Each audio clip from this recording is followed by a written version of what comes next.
Now, The Hunt Palmer Show. Waiting to rise again. You're listening to The Hunt Palmer Show. Brought to you by Quirks, Cajun fried fish and shrimp on 104.5 ESPN Baton Rouge. This is the moment you've all been waiting for. Locking down the middle of the day. Live from the Raising Cane studio. This is Hunt Palmer.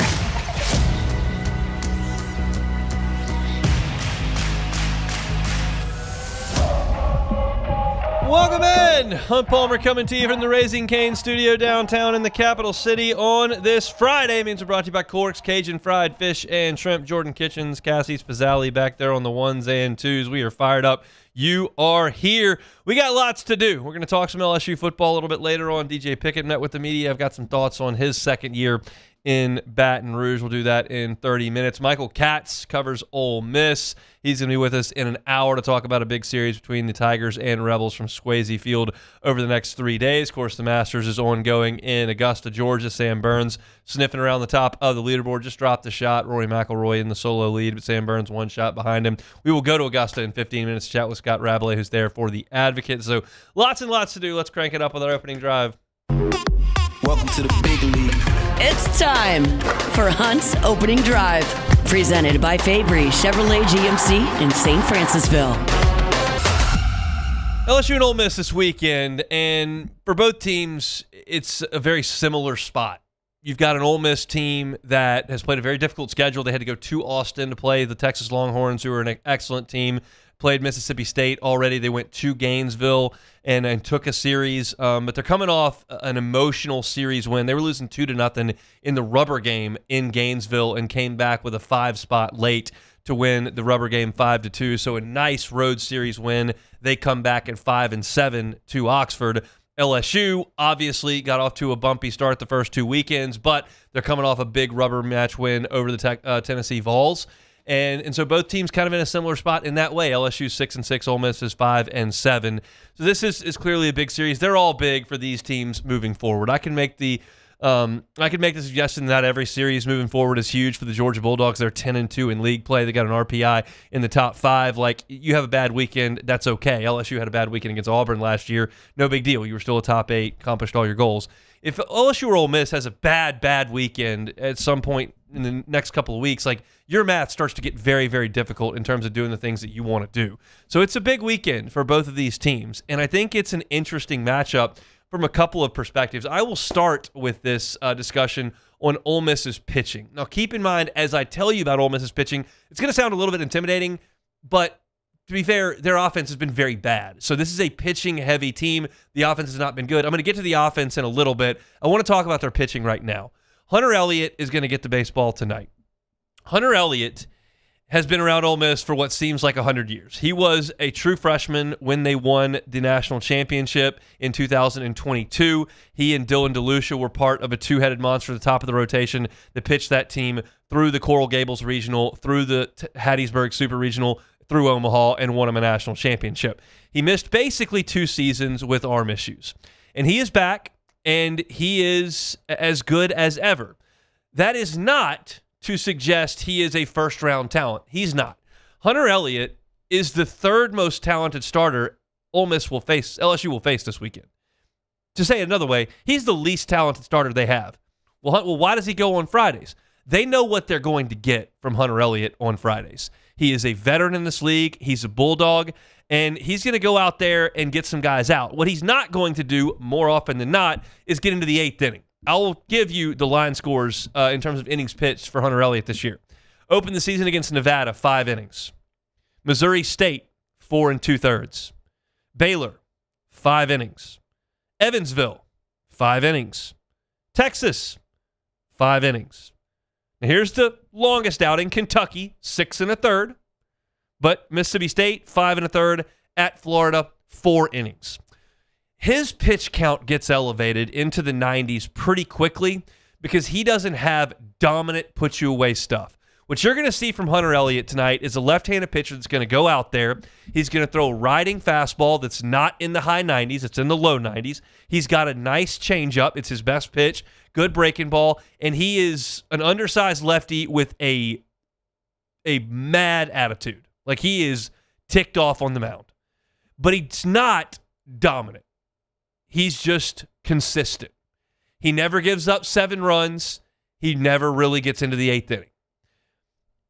And they trust him on Friday to get them off to a good start.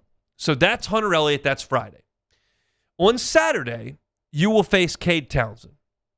On Saturday, you will face a potential top 15 pick in the coming MLB draft. Cade Townsend has a fastball in the upper 90s, a nasty, hard, tight slider that I saw anywhere from 86 to 91 in the highlights I was watching. He will throw a changeup. This is the elite stuff. Saturday is the nasty stuff. I told you about that last week with Landon Mack on Friday, but Tegan Kuhns on Saturday. You're looking at Cade Townsend on Saturday. He is the real, genuine article. He's excellent. And then on Sunday, they're going to go to Rabe. Rabe has been a bullpen guy for them, and he's moved into the starting rotation. He throws 98, 99. It is legit stuff. I mean, it is hard stuff. He's a redshirt freshman. They developed him over 2 seasons, and he throws really hard. Now, he's not stretched out. Last week was his longest outing. He went about 77 pitches. He has not gone 100 pitches. He was a bullpen guy. Now he's a starter. I give you all this to say that LSU is facing 3 upper line pitchers this weekend. The last 2, Saturday and Sunday, that's based on stuff. Friday, it's based on pedigree and what you know Hunter Elliott is.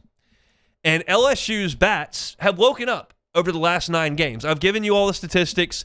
I've told you about the run totals. They scored a ton on Kentucky on Sunday. They scored a lot on Kentucky on Saturday. They scored a lot on Tennessee on Friday. They scored a lot on Tennessee on Sunday. Scored a lot on Louisiana Tech, a lot on Southern, a lot on Bethune-Cookman. They're putting the bat on the ball. They hit 11 home runs last week. They're swinging the bats much better in the lineup. However, most of that, if not all of that, is coming on the back end of Kentucky staff. Not Jackson Jelkin, the back end of it.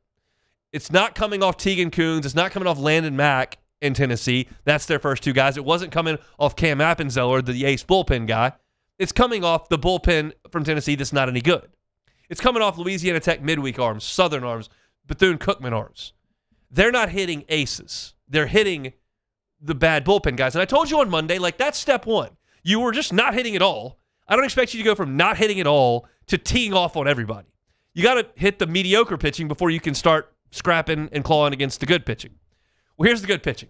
So you got to turn that on because you have to hit some good pitching this weekend. This is my belief. I don't know what Chris Stanfield and Seth Dardar can do this week, and those 2 guys are key parts of your lineup. Stanfield handles velocity very well. He's a real key contributor on the team. We know that. Dardar has really turned it on of late. He's hitting over 400 in the last 9 games. I don't know if those guys are going to play tonight. I don't know if they're going to play Saturday. I don't know if they're going to play Sunday. They got banged up on Tuesday. Chris Stanfield ran into the wall. Dardar got hurt sliding to second base. Maybe they're ready to go tonight. But Jay Johnson didn't know that yesterday when he talked to the media, talked to the morning show guys. So my belief is with maybe those 2 guys out, like, I don't see LSU doing a lot of damage to Cade Townsend. I just don't. And Rabe is a tough customer on Sunday as well. The way LSU has hit high-level arms, I just think that those are going to be real battles. I think LSU can get to Hunter Elliott. I think they can drive his pitch count up. I think they can get into the bullpen early. I think they can get into the bullpen in the 5th inning, maybe the 6th. If you get into the bullpen in the 6th, that gives you 4 frames, 12 outs to do some work. And depending on the score, Mike Bianco will have to decide where he goes out of the bullpen. But tonight is a crucial game. It's a crucial game. Because, ladies and gentlemen, if LSU loses tonight with Kason Evans on the mound against a subpar lineup that strikes out a lot, with Zach Cowan ready to go, with Devin Sheeran ready to go, with Gavin Guidry ready to go, if you lose in Game 1, this weekend is a bad matchup. Because Cade Townsend is better than William Schmidt, and Rabe is better than whatever LSU's doing on Sundays right now. It's listed Grant Fontenot. It was listed Gavin Guidry last week. It hasn't been good on Sundays no matter what. Now, you've won the last 2 Sundays because you've hit 1 billion home runs, but you're not going to do that against this Ole Miss staff. This is the best staff LSU's faced all year. If you win tonight, you just got to find a spot here or there to maybe shut down Ole Miss's bad offense or get a pitcher hot that strikes out a bunch of guys, or you hit a couple home runs. But if you lose tonight, I don't like the look of the weekend. I'll just be real honest with you.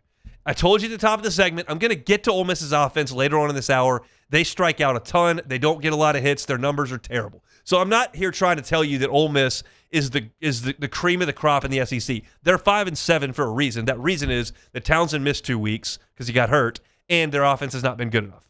So this is not a juggernaut a team with Ole Miss, but I'm just looking at the matchup. And if the matchup is that it's Cade Townsend on Saturday against a lineup with no Chris Stanfield, no Seth Darnold, it's got Trent Caraway and Daniel Harden out there, I don't like that.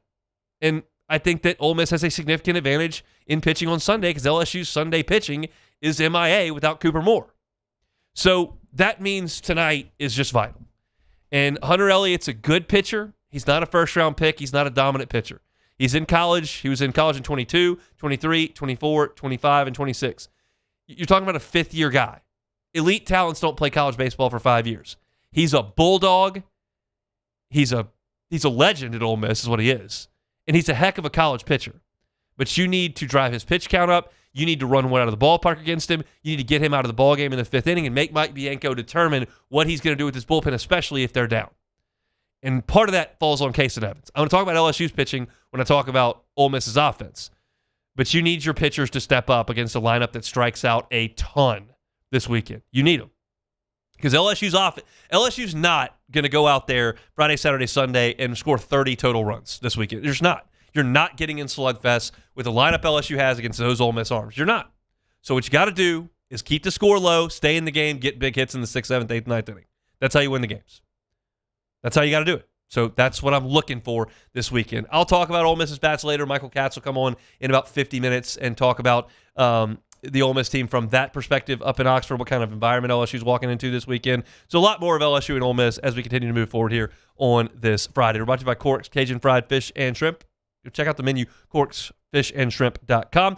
We will take a time out. When we come back, we'll go to Augusta National. Scott Rabelais is there. It's next.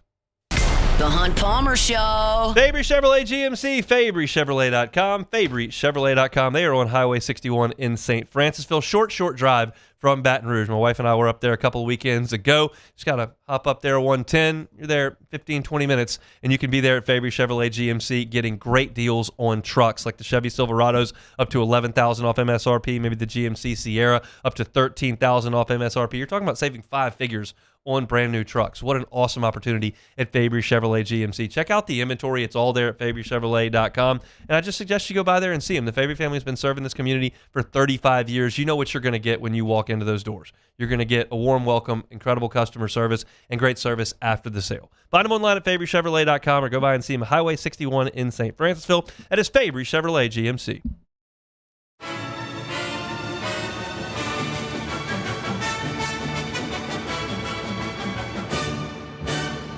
The Cane's Box Combo, a symphony of flavors.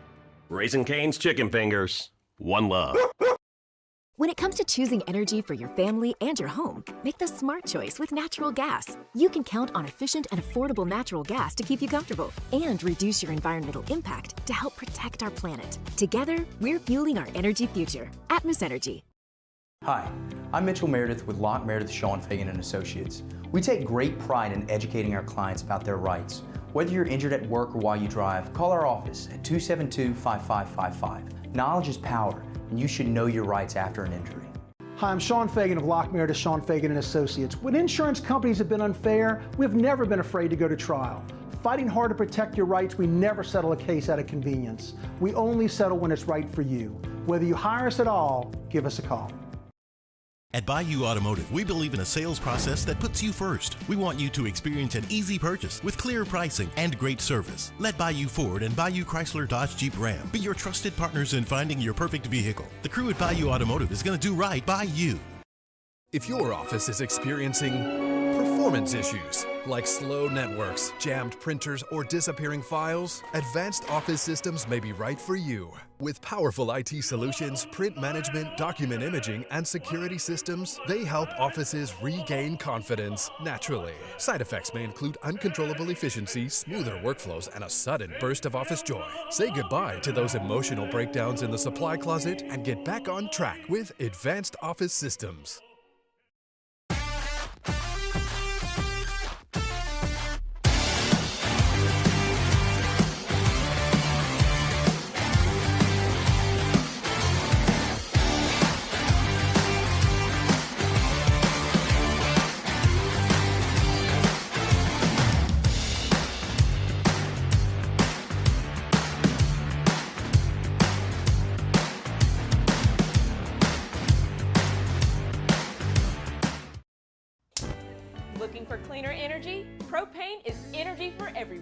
And when you're cooking with clean, affordable propane, you're cooking with gas.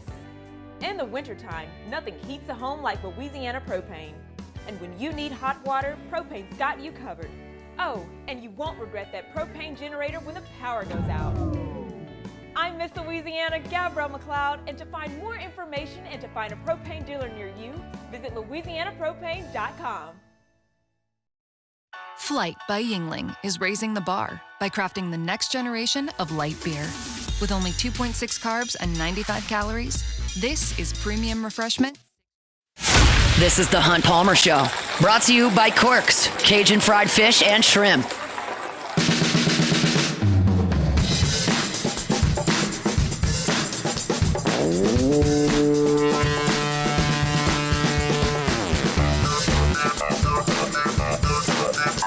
Friday show is brought to you by Corks, Cajun fried fish and shrimp. Got a lot of LSU football to talk about today. We'll get some sound bites from DJ Pickett coming up here in 15 minutes. But for right now, let's head to Augusta, Georgia. The Masters Tournament underway at Augusta National Golf Club. Tyrrell Hatton now tied atop the leaderboard with Rory McIlroy. He's at 5 under through 16. Scott Rabelais is there for the Advocate. Joins us now on the Jim's Firearms Hotline. Scott, how are you? I got a little sunscreen in my eyes, and I need a couple of Advil for my knees, but otherwise, I can't complain. Can't complain. What was the sandwich of choice for lunch today? I haven't had lunch yet today. I've been out on the course, but it's going to be it's always pimento cheese. Although the ham and cheese on rye is growing for me. It's growing on me, that's for sure. I'm glad to hear that. For a big picture, before we get to the local storylines, because there are a couple, you are out there on the grounds. You have been there many, many times. There's not been rain, and it is very warm. Is this going to be a different weekend at the Masters? It would seem so. I mean, it was very firm yesterday. Wind, and there's still a little wind today. The wind is supposed to keep dying down. It's going to get warmer, but very low humidity. Not a cloud in the sky, as people have probably seen if they're watching the tournament. And no chance of rain. They had like a sprinkle on Sunday, around the time of the drive, chip, and putt. But that's about it. So, I talked to a gallery marshal, chat with people, and he said he had a friend who's on the grounds crew and said, they can make the setup whatever they want with these kind of conditions. I don't imagine they're going to soften it up too much. That said, I think it's playing hard. That said, Tyrrell Hatton was 7 under today. I wasn't sure that there was that kind of round out there all week, and he's got it going right now. Of course, he's Tyrrell. He's gonna blow up at some point and fall back, but he's got it going right now. So, but I think the winning score is going to be a little higher than what we've seen the last couple of years. I'd love it to be like about 280. I'm a bit of a masochist when it comes to golf major championships. I wanted them to shoot 1 million. But, 280 means there's been some good scoring, but it's been some tough conditions. That would be a fine score by Sunday. Hope that's what we have.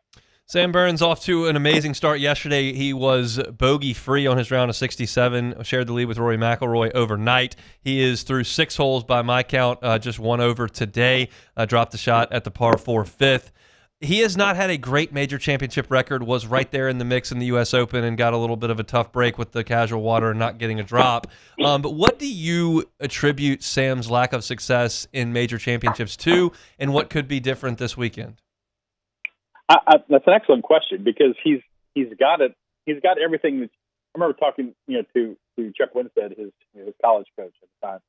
And he's got everything you want. He hits the ball a long way. He's a great iron player. He's got a great touch around the green, a great putter, and he's got that even feel. He doesn't get too high or too low. He just, he's not going to have a big blow up or just start jumping around the green if he makes a birdie putt. So, he's got everything you want. I don't know what it's been. I think certainly he's won some tournaments. He's been in the Ryder Cup. He's been up to 9th in the world, which obviously takes a lot. He's still 33rd in the world. It's not like I know he hadn't won in like 3 years, but it's not like he's been just falling off the radar completely. And was close in the U.S. Open last year. Had the lead going to the final round. Faded a little bit, tied 7th. Was 1 stroke off the lead in 2024 at Troon, and that was a bad day. He had like an 80. Yeah. But I don't know. I don't know if I had to pick something. I would say he's not quite as maybe driven or just it takes a lot. Golf is a very selfish sport, if I may say so. You have to. It's all for you, and I mean, you can say you win it for your family, but it's all about you. You know, the opportunity to play in big tournaments as a junior. You may have a team with a nutritionist and a psychologist and a strength coach, but you've got to hit that wedge shot tucked in right behind the bunker to make a birdie to win the tournament. And some guys just live for that, and I don't think it's not all about that for Sam. You know, he's very openly religious. He's got a family now, a child, and another one on the way. And I think he's got a lot of other things in his life that he cares about, other than just chasing a little white golf ball around. But I think he wants to win. You can't get out here if you don't want to win. So hopefully he'll break through one day, because he has got the game. I've always thought to be a major champion. We just poured in a birdie on the par 4 7th, which is a heck of a birdie. So he pulls even with Tyrrell Hatton, but at the same time, Rory McIlroy makes birdie on number 2. So he is 6 under, solo in the lead. Patrick Reed with some roots here in Baton Rouge as well, a Masters champion. He's 4 under, now 2 off McIlroy's pace. He's through 4 holes today. I picked him to win on Wednesday. I just think his short game is amazing. I think the fact that he hits a draw is tailor-made for that place. And I don't think he gives a rip what anybody thinks about him. What's your sense on Patrick Reed this weekend?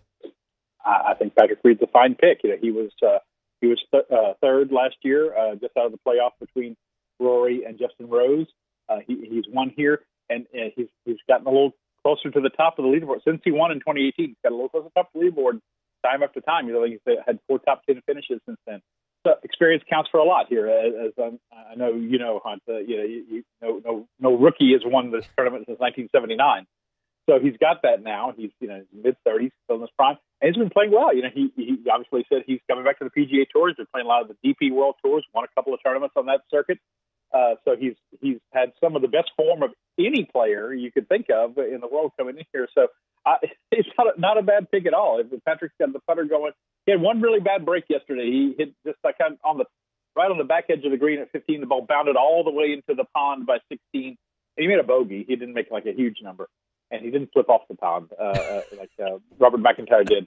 I think he's got a chance to be there, and how popular a win that would be, I don't know. But I don't know. You may disagree. I think people are kind of softening on Patrick Reed a little bit as time goes by, and especially with him coming back to the PGA Tour, I think that helps his image, I think. Yeah, I think that does, and the fact that he's been out of the limelight, he's on a tour nobody watches, so that helps. Right. If you're out of sight, you're out of mind, I think. I'm curious your thoughts on the ground from this. Justin Rose has had as much heartache on that golf course as anybody in recent memory. He is now 5 under par. He is 1 shot off the lead, put himself in position. Again, he's got 3 holes to play today. What is his reception like around that place? Oh, very much. I think he's very much a sentimental favorite this year. I mean, as much as Rory last year, trying to complete the career Grand Slam and finally get that green jacket, maybe not quite, but people know. People know. He's been a runner-up 3 times. He's lost 2 playoffs to Sergio Garcia in 2017, and last year to McIlroy. The only other player to do that was Ben Hogan, and he won the Masters twice. So time is ticking for Justin. He's 45. It's hard to believe. I remember when he was an 18-year-old, finishing like 4th in the British Open as an amateur, and it was like his big debut. Look, as I wrote in my column, I wrote about him on Monday. Shed no tears for Justin Rose. He's got a U.S. Open title. He's got an Olympic gold medal. He's been number 1 in the world. He'll be in the Golf Hall of Fame. But he doesn't have many more chances and many more bites at the major championship apple, and he knows that. But his game is still strong. He played well and won going away in San Diego earlier this year. So I think of 2 most sentimental favorites this week. It would be Justin Rose and Gary Woodland, and so I think he's right at the top. And I think the galleries, the patrons here, know his story and would like to see him finally win. Who's your pick at this point? I've been saying Scheffler all along. Haven't really. He's kind of. He's doing okay. He's 3 under, tied for 14th. Kind of lurking behind the leaders right now. I watched him a little bit this morning on the front 9. It's hard to go with, like I said, experience counts for a lot. I know he hasn't been on the best form this year coming in here like he did 2 years ago when he won the Players in this. That's why I kind of like Cam Young going into the week. Won the Players, now he's here. But I'll still go with Scheffler. I'm going against McIlroy because it's so hard to repeat. Only 3 guys have ever repeated as Masters champion. It's very difficult, but he certainly could win. The only guy I see on this leaderboard that I cannot have winning is Tyrrell Hatton. So you just do your best to make sure that doesn't happen, and I'll consider your trip to Augusta a success. Tyrrell something will happen with Tyrrell. He'll snap a club over his knee or something like that. But hey, speaking of clubs, you saw Bryson is playing with a 3D printed 5-iron this week? Yes, we talked about it yesterday. Do you have any thoughts on that? I gave mine. He's the biggest goofball who he's trying to trick people into thinking he's smart. He's not. I just shake my head at Bryson. Yeah, it's like I don't think it's an act. I think his mind just goes in a lot of different directions, and I think look, he's got 2 US Open. He does. It's not like he can't play and play the highest level, but he's just. I can see why he irritated Brooks Koepka. Yeah. Well, he needs to 3D print something that allows him to get out of the bunker on 11 in less than 3 attempts. That looks like me out there on a Saturday, not a top 10 player in the world. Hey, one last thing. So I'm watching Sam yesterday. I made a little note in my notebook today. I'm watching Sam birdie 13.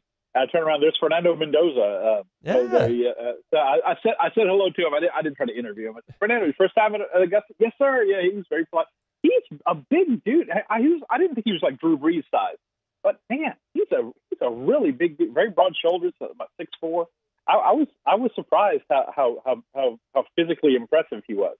He's about to be a very rich dude, and sometimes those quarterbacks will sneak up on you. I remember the first time I saw Greg McElroy, and I was like, that guy didn't look very big at all on a football field. He's a big dude, but they're surrounded by giants at all times when you see them. So that's how it goes. Well, Scott, enjoy the weekend. We'll be reading from back home, and safe travels back to Baton Rouge. Thank you, Hud. Always a pleasure. That is Scott Rabelais with The Advocate there at Augusta National. He's covering the Masters. It's shaping up to be a heck of a weekend for those of us that love golf. Augusta has complete control of that golf course now. The weather is not going to be an issue. Sometimes it rains. There's nothing you can do, and the place is just really soft. When it doesn't rain, you can control how soft it is with sprinklers, and I think the Masters are going to let this thing bake out a little bit, and I think it's going to be a difficult golf course for the next couple of days, and that makes for very interesting stuff. So we'll see. Appreciate Scott for jumping aboard. Let's jump into LSU football. We'll talk about DJ Pickett when we come back. The Hunt Palmer Show. Boudreaux's Electrical Services. Boudreaux's Electrical Services. Hurricane season's always around the corner, right?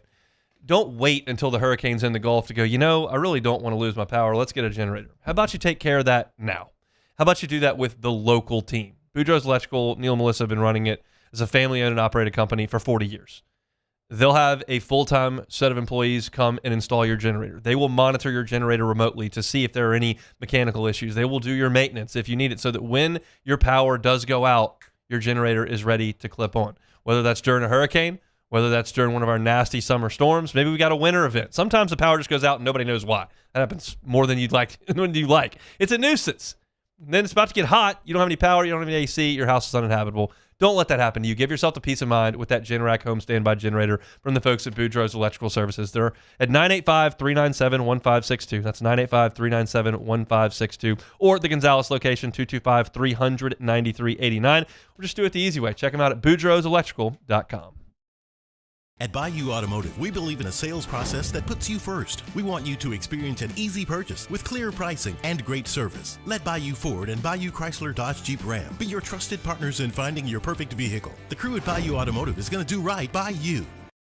If your office is experiencing performance issues like slow networks, jammed printers, or disappearing files, Advanced Office Systems may be right for you. With powerful IT solutions, print management, document imaging, and security systems, they help offices regain confidence naturally. Side effects may include uncontrollable efficiency, smoother workflows, and a sudden burst of office joy. Say goodbye to those emotional breakdowns in the supply closet and get back on track with Advanced Office Systems.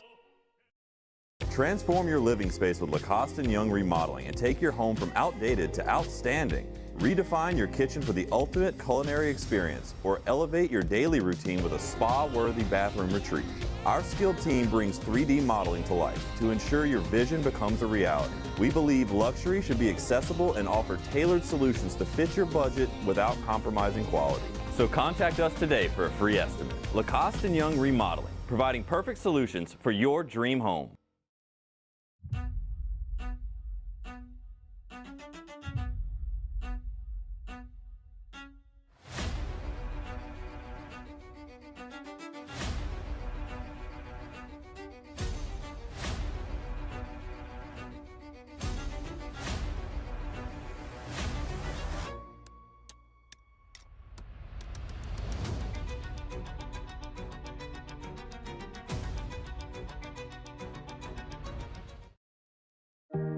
Who bears the standard? Who sets the bar? It's not those satisfied by low-hanging fruit or by taking it easy. No, the standard is set by the best of us, by those who work hard. Dig deeper. Give more. At Sunshine, we're proud to provide John Deere products that work hard for you, the standard bearers. Find the dealer nearest you at sunequip.com. At Ochsner, we know healing is a team sport. That's why we've partnered with world-renowned orthopedic surgeon Dr. James Andrews to create the Ochsner Andrews Orthopedics and Sports Medicine Institute. Whether you're a professional athlete or a weekend warrior, our team of specialists are dedicated to getting you back in the game. So whatever your reasons are for reaching your personal best, we've only got one: you. Ochsner Andrews Institute. Long live you.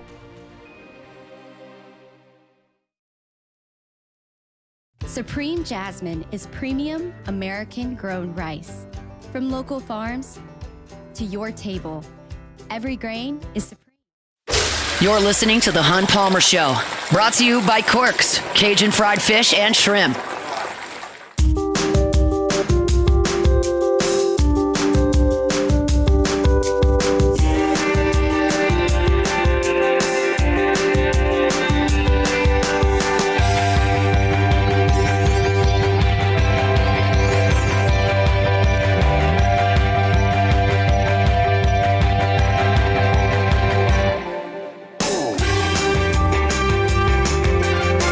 Show is brought to you by Corks. Remind you about my friends over at Marucci. Go take a tour over at Marucci. Such a cool spot here in Baton Rouge. I tell you about them every day, but it's an amazing thing that we've got the official home, the official bat of the Major League Baseball. Its home is right here in Baton Rouge. It's such a cool thing. You would think that would be, somewhere national or Louisville. No, right here at Marucci. And they started in a backyard shed 20 years ago. What an incredible story to tell.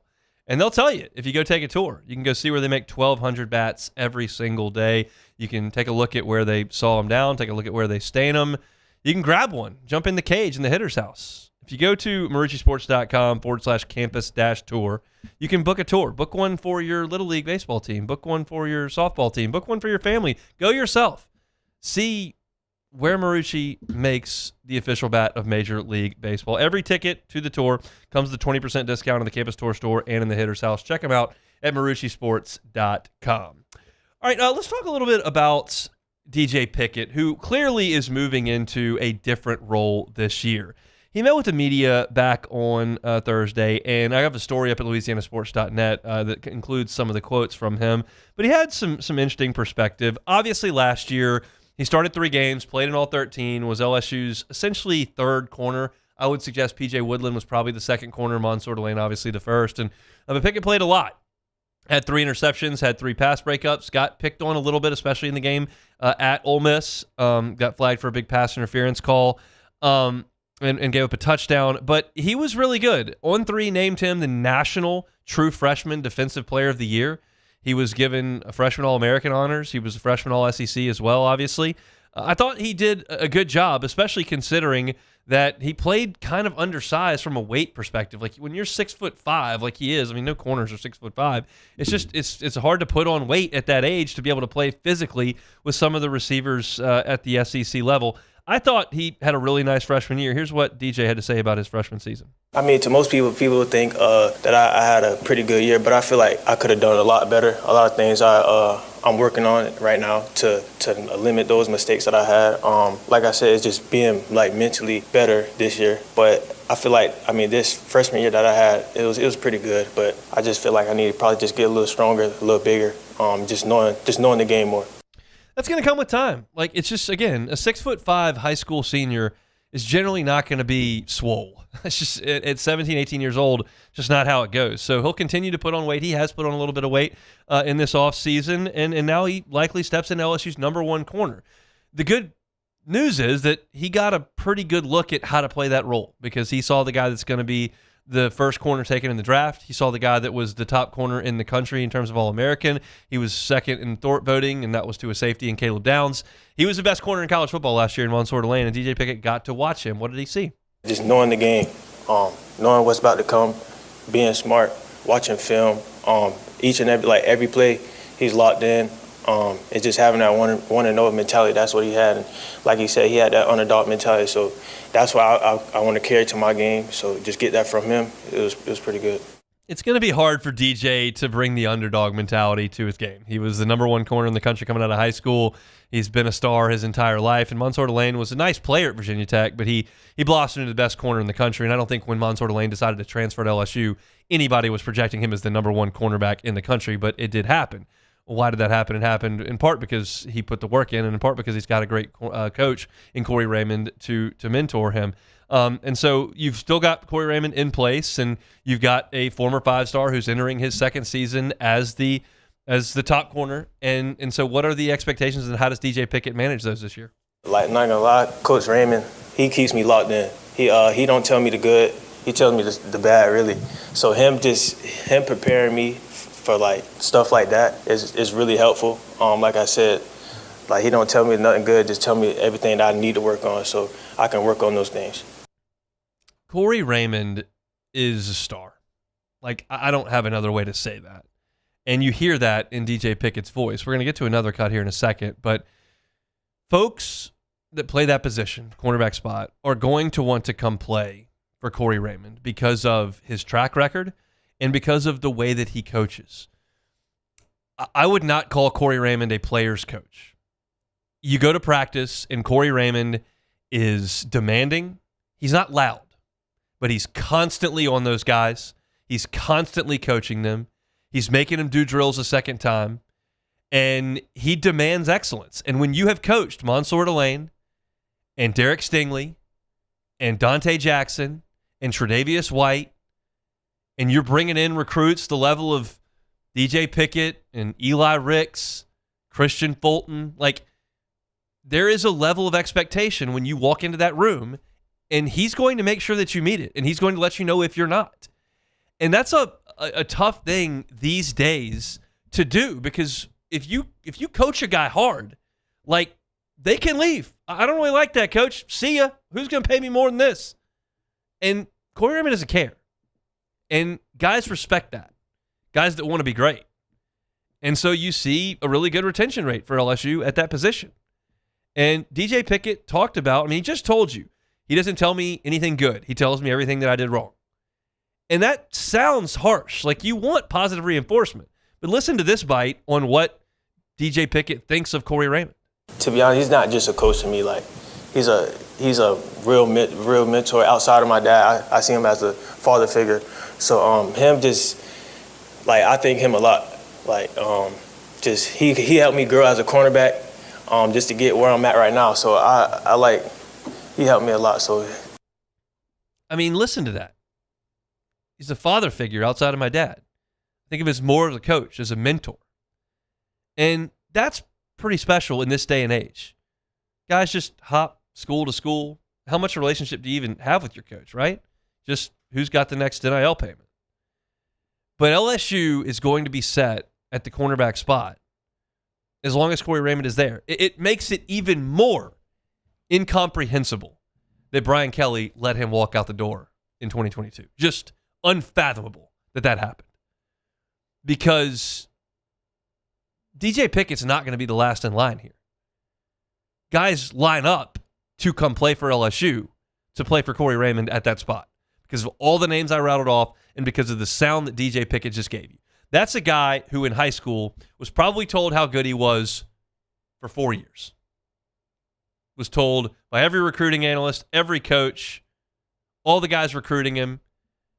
And then he comes to LSU, why? To play for Corey Raymond at DBU.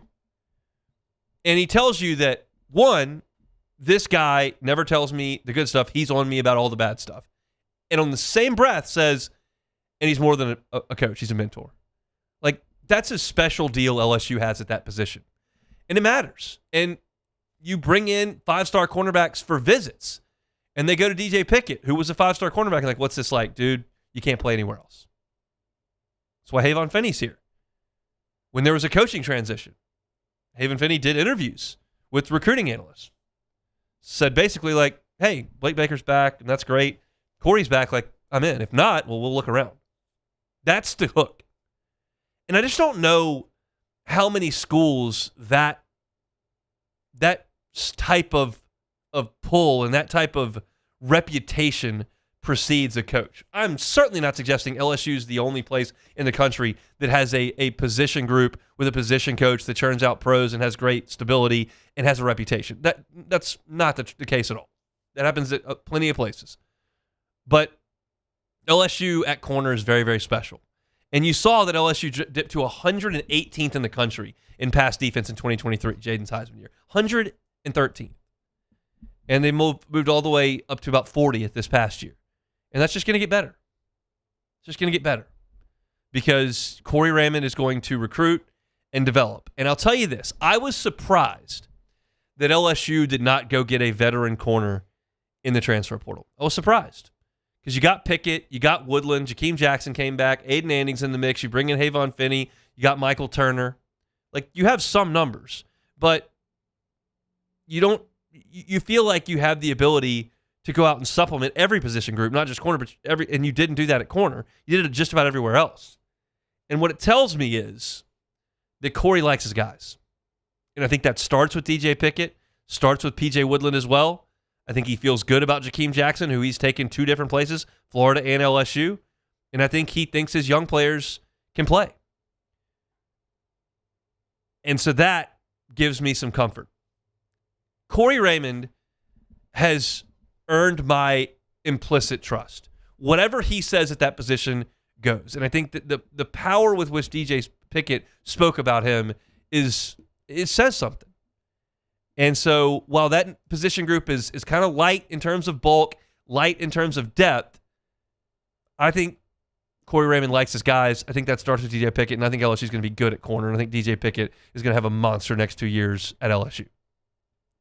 In an era of inconsistency and roster turnover and tumult, there's one position group at LSU that I look at and go, I think they're going to be just fine. That's corner. They're going to be just fine. And DJ Pickett said as much. If you want to check out that story I wrote at LouisianaSports.net, you can find it. It's on the homepage for free. Everything we write at LouisianaSports.net is free, so always invite you to go check that out. We'll have a practice report tomorrow from inside Tiger Stadium. LSU will be on the practice field at about 11:15 in Tiger Stadium. I shouldn't say practice field. They'll be on the field at Tiger Stadium at 11:15. We'll have a practice report up in the afternoon. So looking forward to getting inside Tiger Stadium for the first time since November, I guess, when we get in there on Saturday morning, and we'll have a practice report up in the afternoon. All right, we'll come back and close out the hour next. The Hunt Palmer Show. Always, always, always love telling you about my friends at Swing Easy Golf Club. SwingEasyGCBR.com is the website, SwingEasyGCBR.com. Big weekend in the world of golf, right? You want to watch it and hit some balls at the same time in the air conditioning? You can do that at Swing Easy Golf Club, and you can play that course. Take your try on 11, 12, 13. You know the name. Get on by and see them. It's a really cool way to experience golf.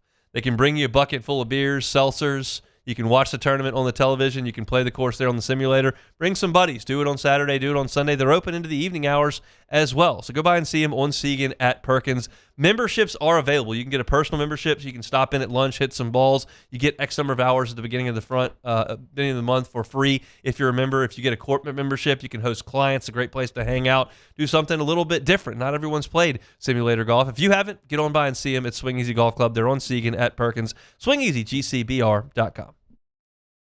At Sunshine, your hometown John Deere dealer, we know hard work starts with the right equipment. Right now, take advantage of the powerful 3025E tractor with loader for just $297 a month, with 0% financing for 72 months. Whether you're tackling land, property, or projects, this is the tractor built to get it done. Don't wait. This offer ends April 30th, 2026. Visit sunequip.com or stop by a Sunshine location today. Transform your living space with Lacoste & Young Remodeling and take your home from outdated to outstanding. Redefine your kitchen for the ultimate culinary experience or elevate your daily routine with a spa-worthy bathroom retreat. Our skilled team brings 3D modeling to life to ensure your vision becomes a reality. We believe luxury should be accessible and offer tailored solutions to fit your budget without compromising quality.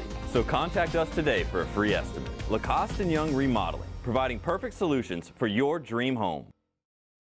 At Bayou Automotive, we believe in a sales process that puts you first. We want you to experience an easy purchase with clear pricing and great service. Let Bayou Ford and Bayou Chrysler Dodge Jeep Ram be your trusted partners in finding your perfect vehicle. The crew at Bayou Automotive is going to do right by you. Looking for cleaner energy? Propane is energy for everyone. Propane water heaters are very cost efficient, and the savings are even greater with a tankless propane water heater. We all know that Louisiana propane is a safe and environmentally friendly fuel. So why not go green while you save some green? I'm Miss Louisiana, Gabrielle McLeod, and for more information, visit louisianapropane.com. Men, age is just a number. Don't let it dictate how you feel.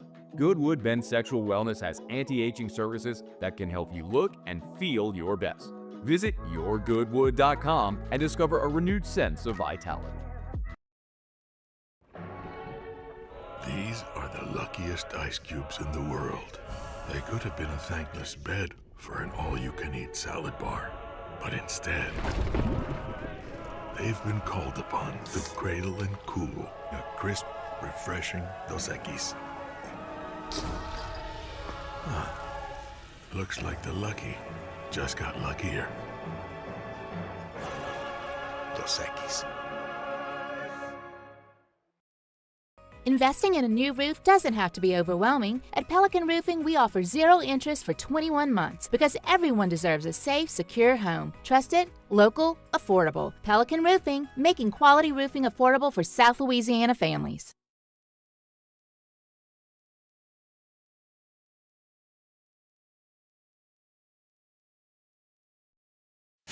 This is the Hunt Palmer Show, brought to you by Corks, Cajun fried fish and shrimp.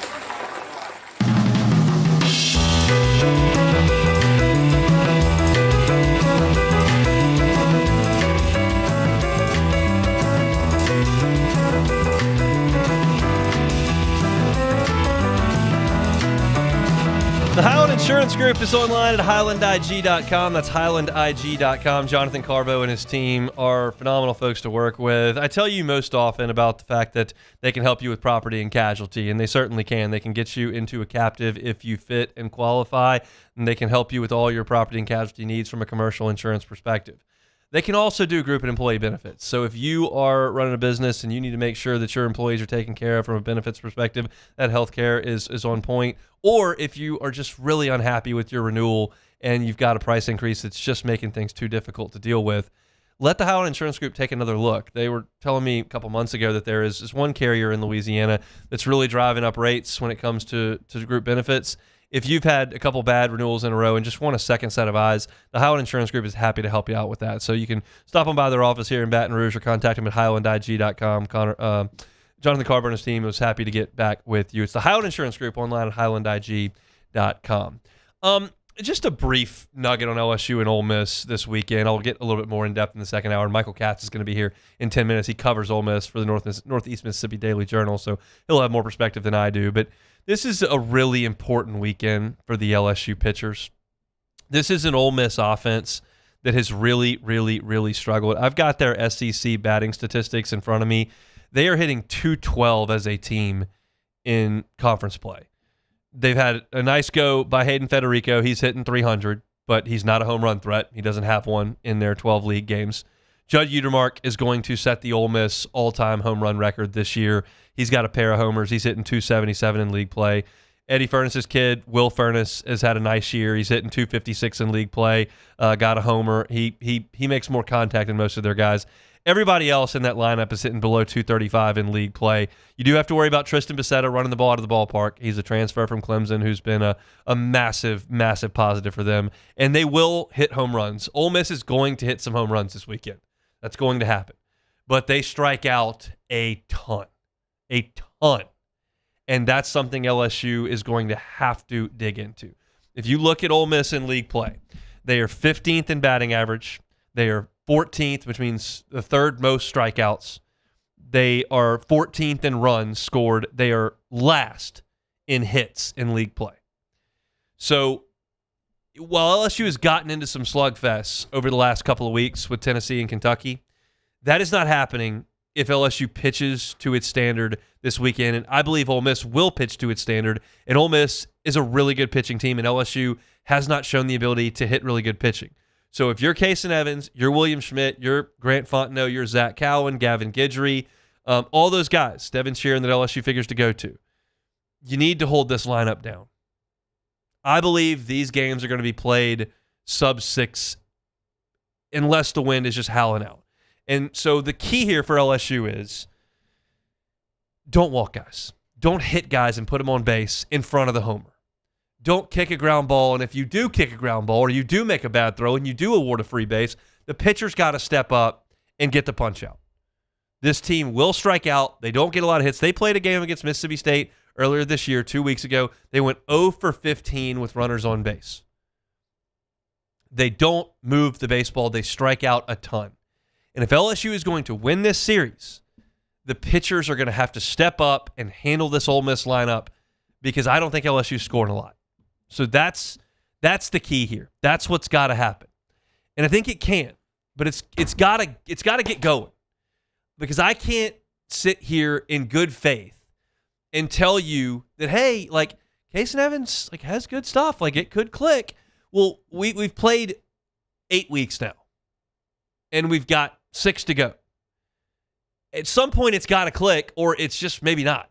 And he has not been bad, but you've got to be closer to the Oklahoma guy that went 7 1/3 and struck out 15 than you do to the guy who went out there against Vanderbilt and got rocked.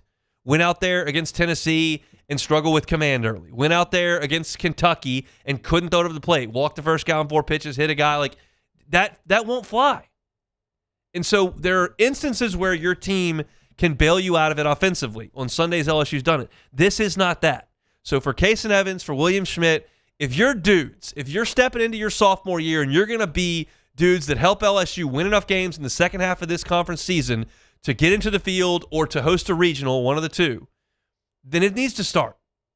And it needs to start tonight. And I've given this speech like 3 times already, and he answered the bell against Oklahoma. But it's important tonight. This is, I said at the top of the show, if you just jumped in, like Ole Miss's best pitcher goes on Saturday and a flamethrower goes on Sunday, and LSU has not handled those guys well. You can handle Hunter Elliott. He's a bulldog, but you can handle him. And Kason Evans needs to match him and more pitch for pitch tonight at Swayze Field. If he does, LSU's in good position. They can win this series. If he walks guys and he gives up 5 runs because he gave up 2 homers and walked 2 guys, and LSU loses 5-2 tonight, then you're in trouble on Saturday. You just are. You need to get it done tonight, and that's got to start with Kason Evans. I feel like in my analysis of this series, if you've listened for an hour, I appreciate that. Not a lot of you do that. It's more of an in-and-out type deal, and the audience turns over. But if you've listened for an hour, I gave you a pretty grim view of this series from an Ole Miss pitching perspective, and I believe that. This is the flip of that.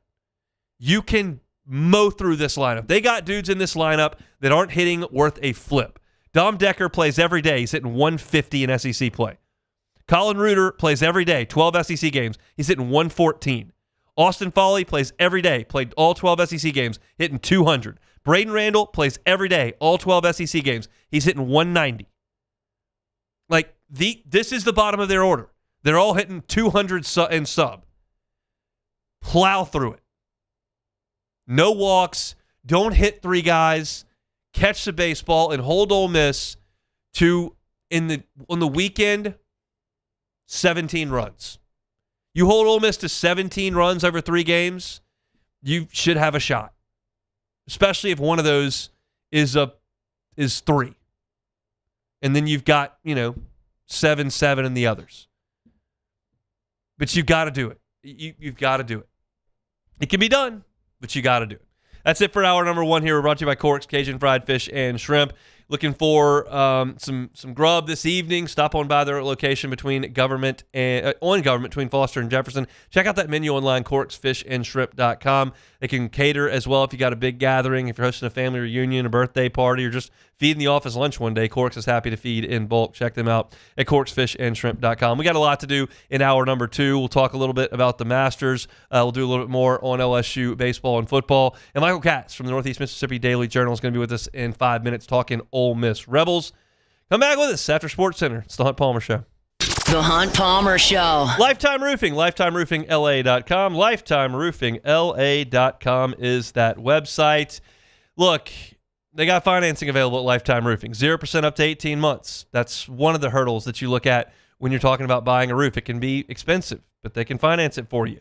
What about roofers that come in, do that work, and then they're gone, you never hear from them again because they came in after a storm? Well, that's a problem. Never going to happen with Lifetime Roofing. They're Baton Rouge-based. They're guys from South Louisiana that are here for the long haul. And, oh, by the way, they can offer a lifetime workmanship warranty. That warranty is on that workmanship, obviously. It's also on the materials that are backed by Certainteed, one of the oldest and most trusted names in building materials. If you're looking for financing, they got it. Looking for a lifetime warranty, they got it. It's all here at Lifetime Roofing. So if you think you may have an issue, you want that inspection, let Lifetime Roofing come out and check it out for you. They're online at lifetimeroofingla.com. That's Lifetime Roofing at lifetimeroofingla.com. At Bayou Automotive, we believe in a sales process that puts you first. We want you to experience an easy purchase with clear pricing and great service. Let Bayou Ford and Bayou Chrysler Dodge Jeep Ram be your trusted partners in finding your perfect vehicle. The crew at Bayou Automotive is going to do right by you. I'm lawyer Collins Locke Meredith. Among the most important factors to consider when you're hiring an injury attorney is trust. You trust your attorney will put your interest first, treat you with respect, fairness, and honesty. You trust them to be there for you when you need them. At Locke Meredith, Sean Fagan and Associates, thousands of clients have trusted us to represent them, and for good reasons. Please visit us at LockeMeredith.com to learn more, and whether you hire us at all, give us a call at 272-5555. You have nothing to lose. Hi, this is Beth Serena. Welcome to my pool.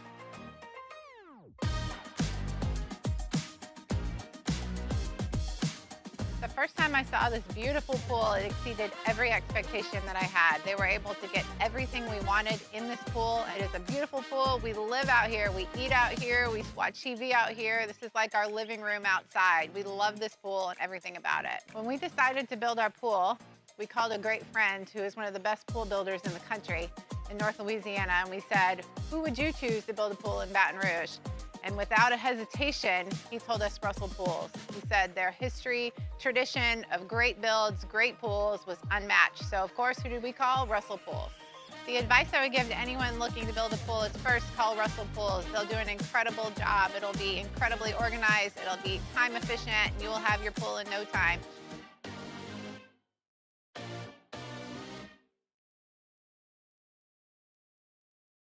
After a decade of working in private duty nursing, I know how hard it can be to find compassionate care for the ones that you love the most. So I started Decision Critical, a premier concierge nursing agency, so we can take care of you wherever you are. Our highly skilled nurses provide exceptional care from the comfort of your own home, with personalized packages for short-term, long-term, or even around-the-clock care. Visit us at decisioncriticalbr.com and give us a call today to get started.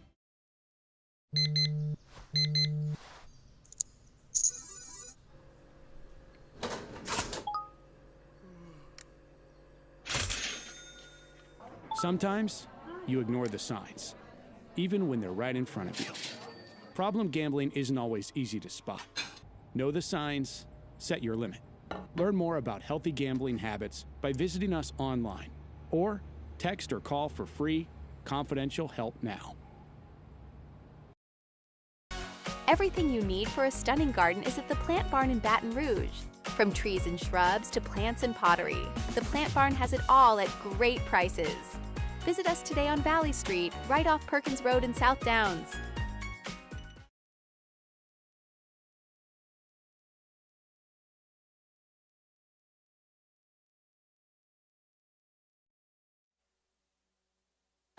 This is SportsCenter.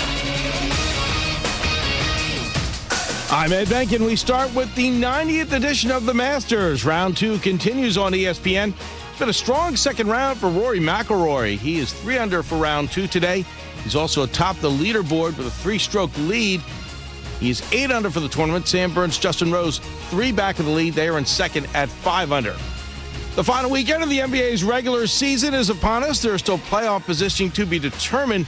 In the East, the Hawks and Raptors could avoid the play-in tournament by winning their last 2 games. Tonight, the Hawks host the Cavs. The Raptors visit the Knicks in New York after beating the Celtics. Knicks coach Mike Brown believes his team is gearing up for the postseason in the right way. We're heading in the direction of being where we need to be. I like the climb that we've made the last week or so, the last 3 to 4 games, and we got a couple more games to get there. Meanwhile, the Celtics are 2 ahead of the Knicks for second. They'll host the Pelicans tonight. In the West, it's the Nuggets hosting the Thunder. Right now, the Nuggets are 3rd of the West, a game ahead of the Rockets and Lakers. Baseball tonight, the Dodgers look to become the first team to reach 10 wins this season. They'll play host to the Rangers tonight. Hey, it's your resident Super Bowl champ, Chris Candy. Coming up Monday, we have a packed sports weekend, and I'll react to it all upon further review. It's Unsportsmanlike, 6 a.m. Eastern, right here on ESPN Radio, ESPN2, and ESPNU.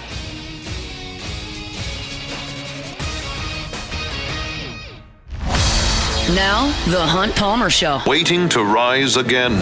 You're listening to The Hunt Palmer Show. Brought to you by Corks, Cajun fried fish and shrimp on 104.5 ESPN Baton Rouge. This is the moment you've all been waiting for. Locking down the middle of the day. Live from the Raising Cane studio.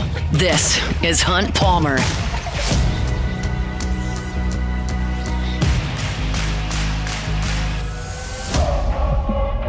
Hour 2, Friday edition of the Hunt Palmer Show, 104.5 ESPN Baton Rouge. We're brought to you by Corks, Cajun fried fish and shrimp. Get you an update on the Masters coming up in about 30 minutes. A little bit more talk about LSU football and baseball coming up in 15 minutes. Right now, let's go to the Jim's Firearms Hotline. That's where we find our friend Michael Katz from the Northeast Mississippi Daily Journal. It covers the Ole Miss Rebels. That's where LSU will be over the weekend in Oxford. Big series for both teams. Let's talk about it. Michael, thanks for the time. How are you? I'm doing well. The good thing is there's never anything to talk about when Ole Miss and LSU meet up, Is it safe to say that people in Oxford hate LSU more than Mississippi State now? Hate's a strong word. I don't throw that one around a lot, but let's just say it's been an interesting few months in that relationship. I don't think that's going to bleed over to the baseball crowd, is it? I think you'd be surprised. Okay.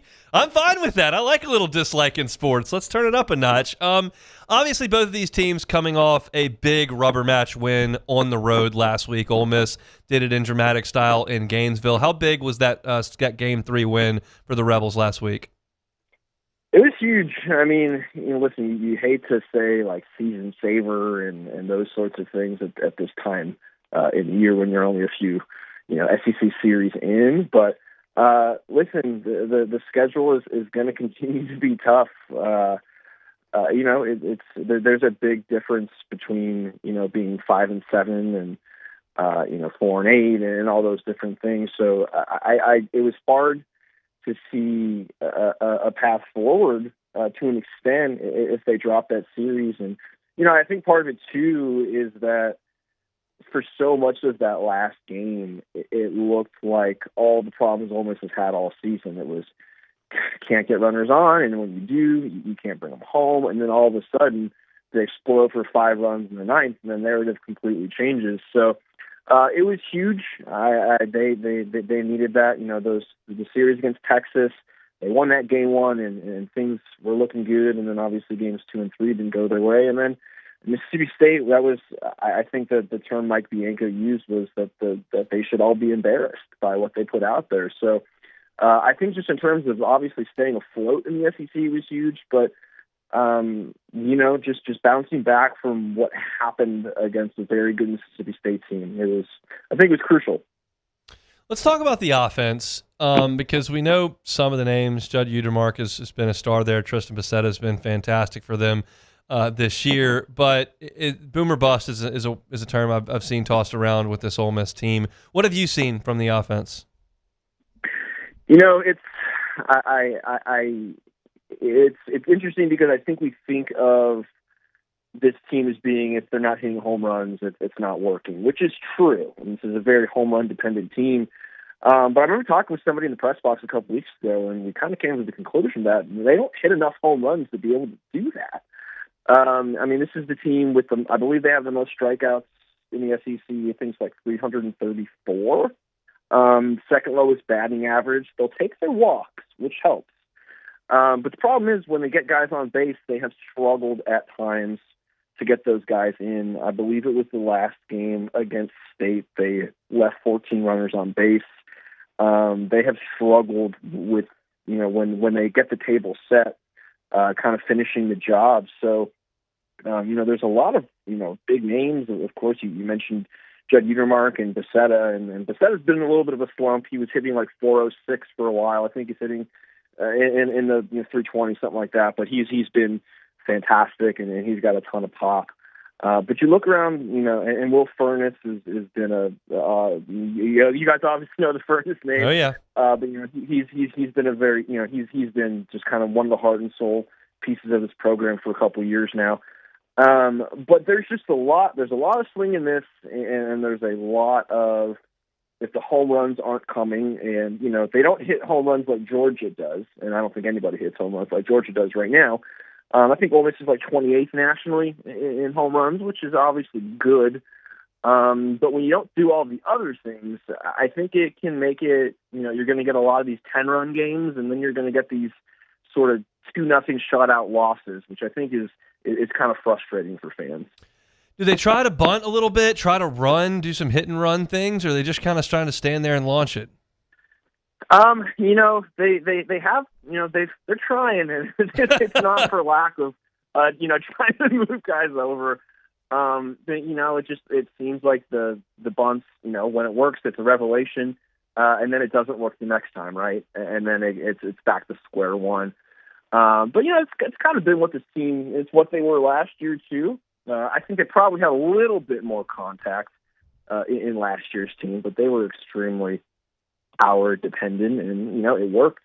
Again, they hosted, and they ended up losing that regional, but it was a big step from where they had been the previous couple of years. But yeah, I mean, I don't know if this thing changes at this point in the season. Like, do you just get good with guys in scoring position? Do you just suddenly learn contact? I don't know, but it's going to be interesting to see, because I think this team with their pitching can be really, really good if the offense just gets a little bit more consistent. That's where we're going next. Hunter Elliott will get the baseball tonight. Tiger fans familiar with him. He's been there for 5 years, though sidelined for about 2 of them. What have you seen from Hunter Elliott this season? He's the same Hunter Elliott he was in 2022 as a freshman when he led them, helped lead them to the College World Series title. He's just consistent. He will battle control occasionally.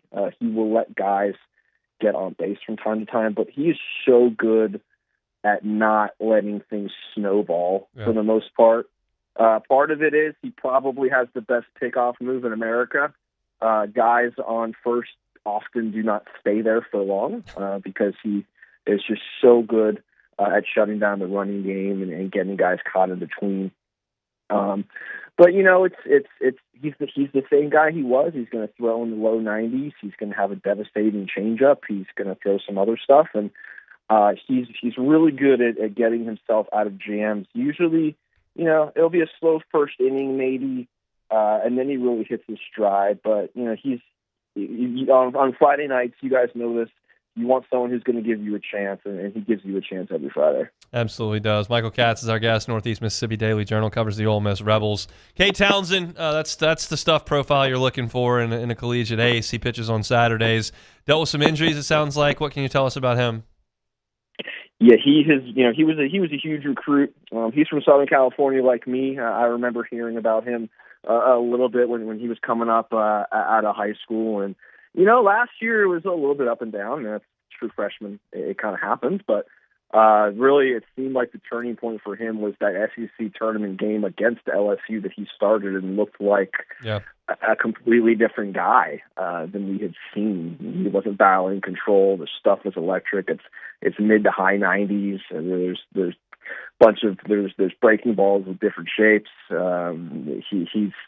He looks the part of a guy who's going to hear his name called very, very early, whether it's this next draft or the one after that. I saw a projection with him as the top. I think D1 Baseball had him as like the top pitcher SEC-wise in terms of prospects right now. So he's been great. I think him settling in has been important. He did have a little bit of an injury a couple weeks ago with Texas. He left that start after, I think it was in the first inning, but it was the best case scenario. So they basically shut him down for a week, and he's been back for 2 weeks, and he's looked pretty good. So obviously you'd love to get some length from him. I'm not sure how.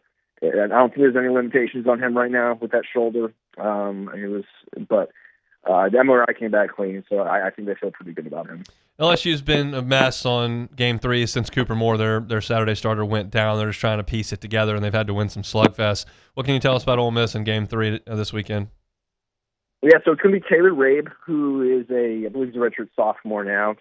And he's a guy that last year, too, kind of like Townsend, was a little all over the place. He's a guy who had a redshirt his first year because of injury, but he was highly touted, and he's looked really good. He's played a lot of different roles. Obviously now he's in the starting rotation, but he's been a guy out of the bullpen for length. He's been a guy just to get a couple outs.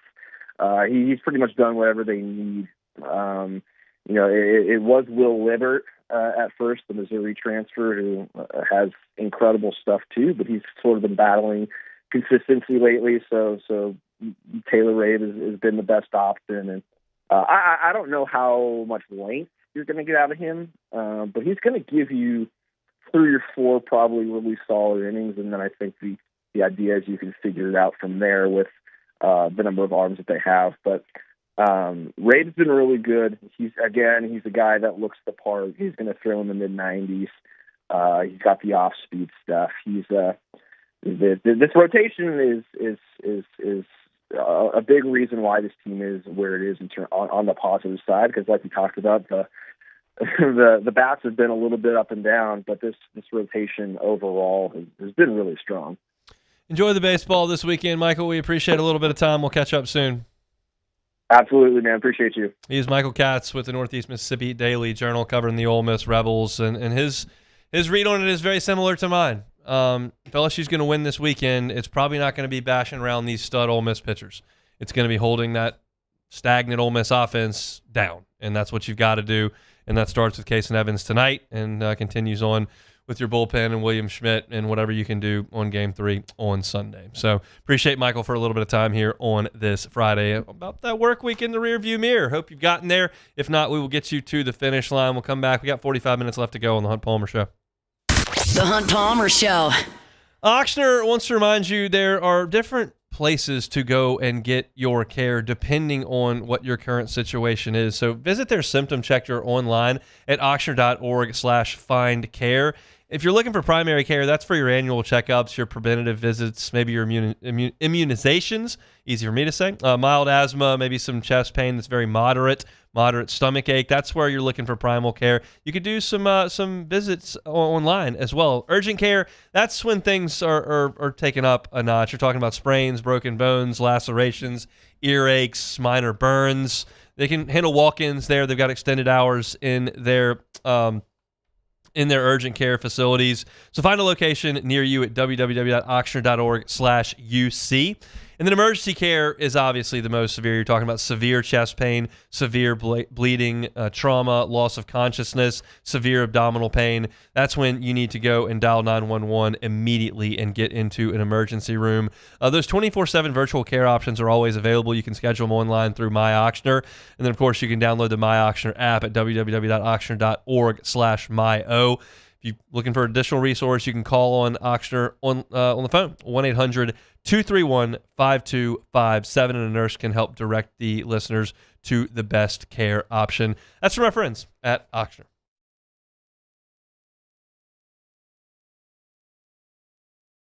Transform your living space with Lacoste & Young Remodeling and take your home from outdated to outstanding.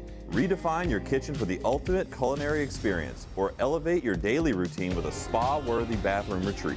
Our skilled team brings 3D modeling to life to ensure your vision becomes a reality. We believe luxury should be accessible and offer tailored solutions to fit your budget without compromising quality. So contact us today for a free estimate. Lacoste & Young Remodeling, providing perfect solutions for your dream home. The experts at Hood Dental Care want you smiling bigger and healthier than ever. New patients can get a healthy gums cleaning for just $89, plus a free exam and full mouth x-rays. A $376 value. With over 3,000 five-star Google reviews, 5 local locations, and easy online scheduling with same-day care. Hood Dental makes it simple to get started. And we always have other great giveaways for new patients. Check out hooddentalcare.com and schedule your appointment today. Hey, it's Matt Moscona. Look, back pain can sideline you from the things you love. That's why I trust Dr. Kevin McCarthy and the team at the Spine Center of Louisiana. Dr. McCarthy doesn't just treat symptoms. He gets to the root of the problem. From advanced injection therapy to minimally invasive surgery, they've got the expertise to get you back in the game. With 5 locations across Louisiana, including right here in Baton Rouge, quality care is close to home. Call the Spine Center of Louisiana or visit spinecenterla.com. I'm Gabrielle McLeod on behalf of the Louisiana Propane Dealers. I have spent hundreds of hours preparing for scholarship competitions. That preparation paid off when I won the Fitness and Talent Awards along with the title of Miss Louisiana. The Louisiana Propane Dealers are also pretty talented and want you to be prepared for when the power goes out. Visit louisianapropane.com to find out about propane generators and other safety tips. Louisiana Propane, it truly is the fuel for our future. ED, low T, or simply seeking to optimize your health and performance? Goodwood Men's Sexual Wellness offers a range of discreet services to address your specific needs. We empower men to reclaim their health and confidence. Visit yourgoodwood.com.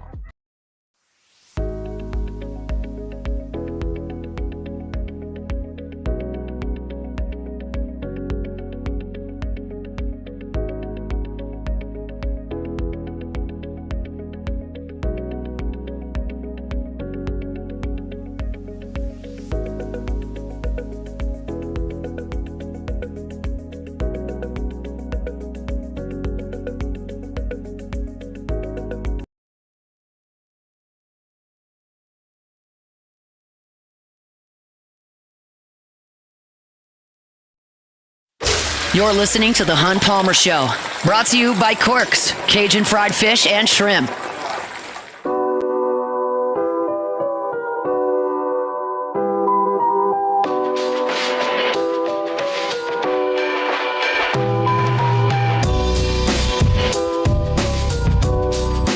Many thanks to Michael Katz, Northeast Mississippi Daily Journal, for jumping aboard, giving us a little time on the Ole Miss Rebels. Reminder about First American Bank and Trust. First American Bank and Trust, online at FABT.com. Bank local. Bank with First American Bank and Trust. They've been here since 1910. That's 116 years they've been serving Southeast Louisiana. All 25 of their locations are in Southeast Louisiana. That means when you do business with First American Bank and Trust, you're doing business with somebody in South Louisiana like you. You're doing business with someone whose kids go to school with yours. You're doing business with someone who attends the same church as you. And the decisions that are made at First American Bank and Trust are made locally. It's not some call center or some office in Seattle or Atlanta. Right here, Southeast Louisiana. And when I say locally, you think, well, that's sizable business here. If I'm talking about a business loan, I gotta go with the national guys. They've got the resources. First American Bank and Trust has 25 locations. They've got the resources to help you out. It functions like the big national banks, but it gives you the feel of that community bank, which it is right here in Southeast Louisiana. Their management team at First American Bank and Trust averages 25 years with the bank. It's just part of the fabric of the community. So bank with First American Bank and Trust. Commercial loans, personal loans, First American Bank and Trust. So we got an email today from LSU that said we're going to go inside Tiger Stadium on Saturday for 11:15 for practice. This is a guess because the email doesn't say. My guess is we're going to get to watch a lot. I don't think they're going to bring us out to campus, send us up the elevators to the press box of Tiger Stadium, open up the windows, and let us watch 15 minutes of practice. Like that's probably not how it's going to go. I also don't think they're going to go inside Tiger Stadium, bring the press in for an extended amount of time, and run through cones a lot. I think we're going to see some action tomorrow. Maybe it's just 7-on-7. Maybe it's 11-on-11, no contact or thud. I'm not sure. I don't know. This is a new staff. We just got the email that said, be there at 11. So I'll be there. So it's hard to give you a preview of that and kind of what I'm looking for without a little bit more context. But I'll tell you this. Here's where my mind went when I saw the email. My mind went, I think we're going to get to see some 11-on-11, maybe just 7-on-7, and I want to watch these quarterbacks. I think it's interesting.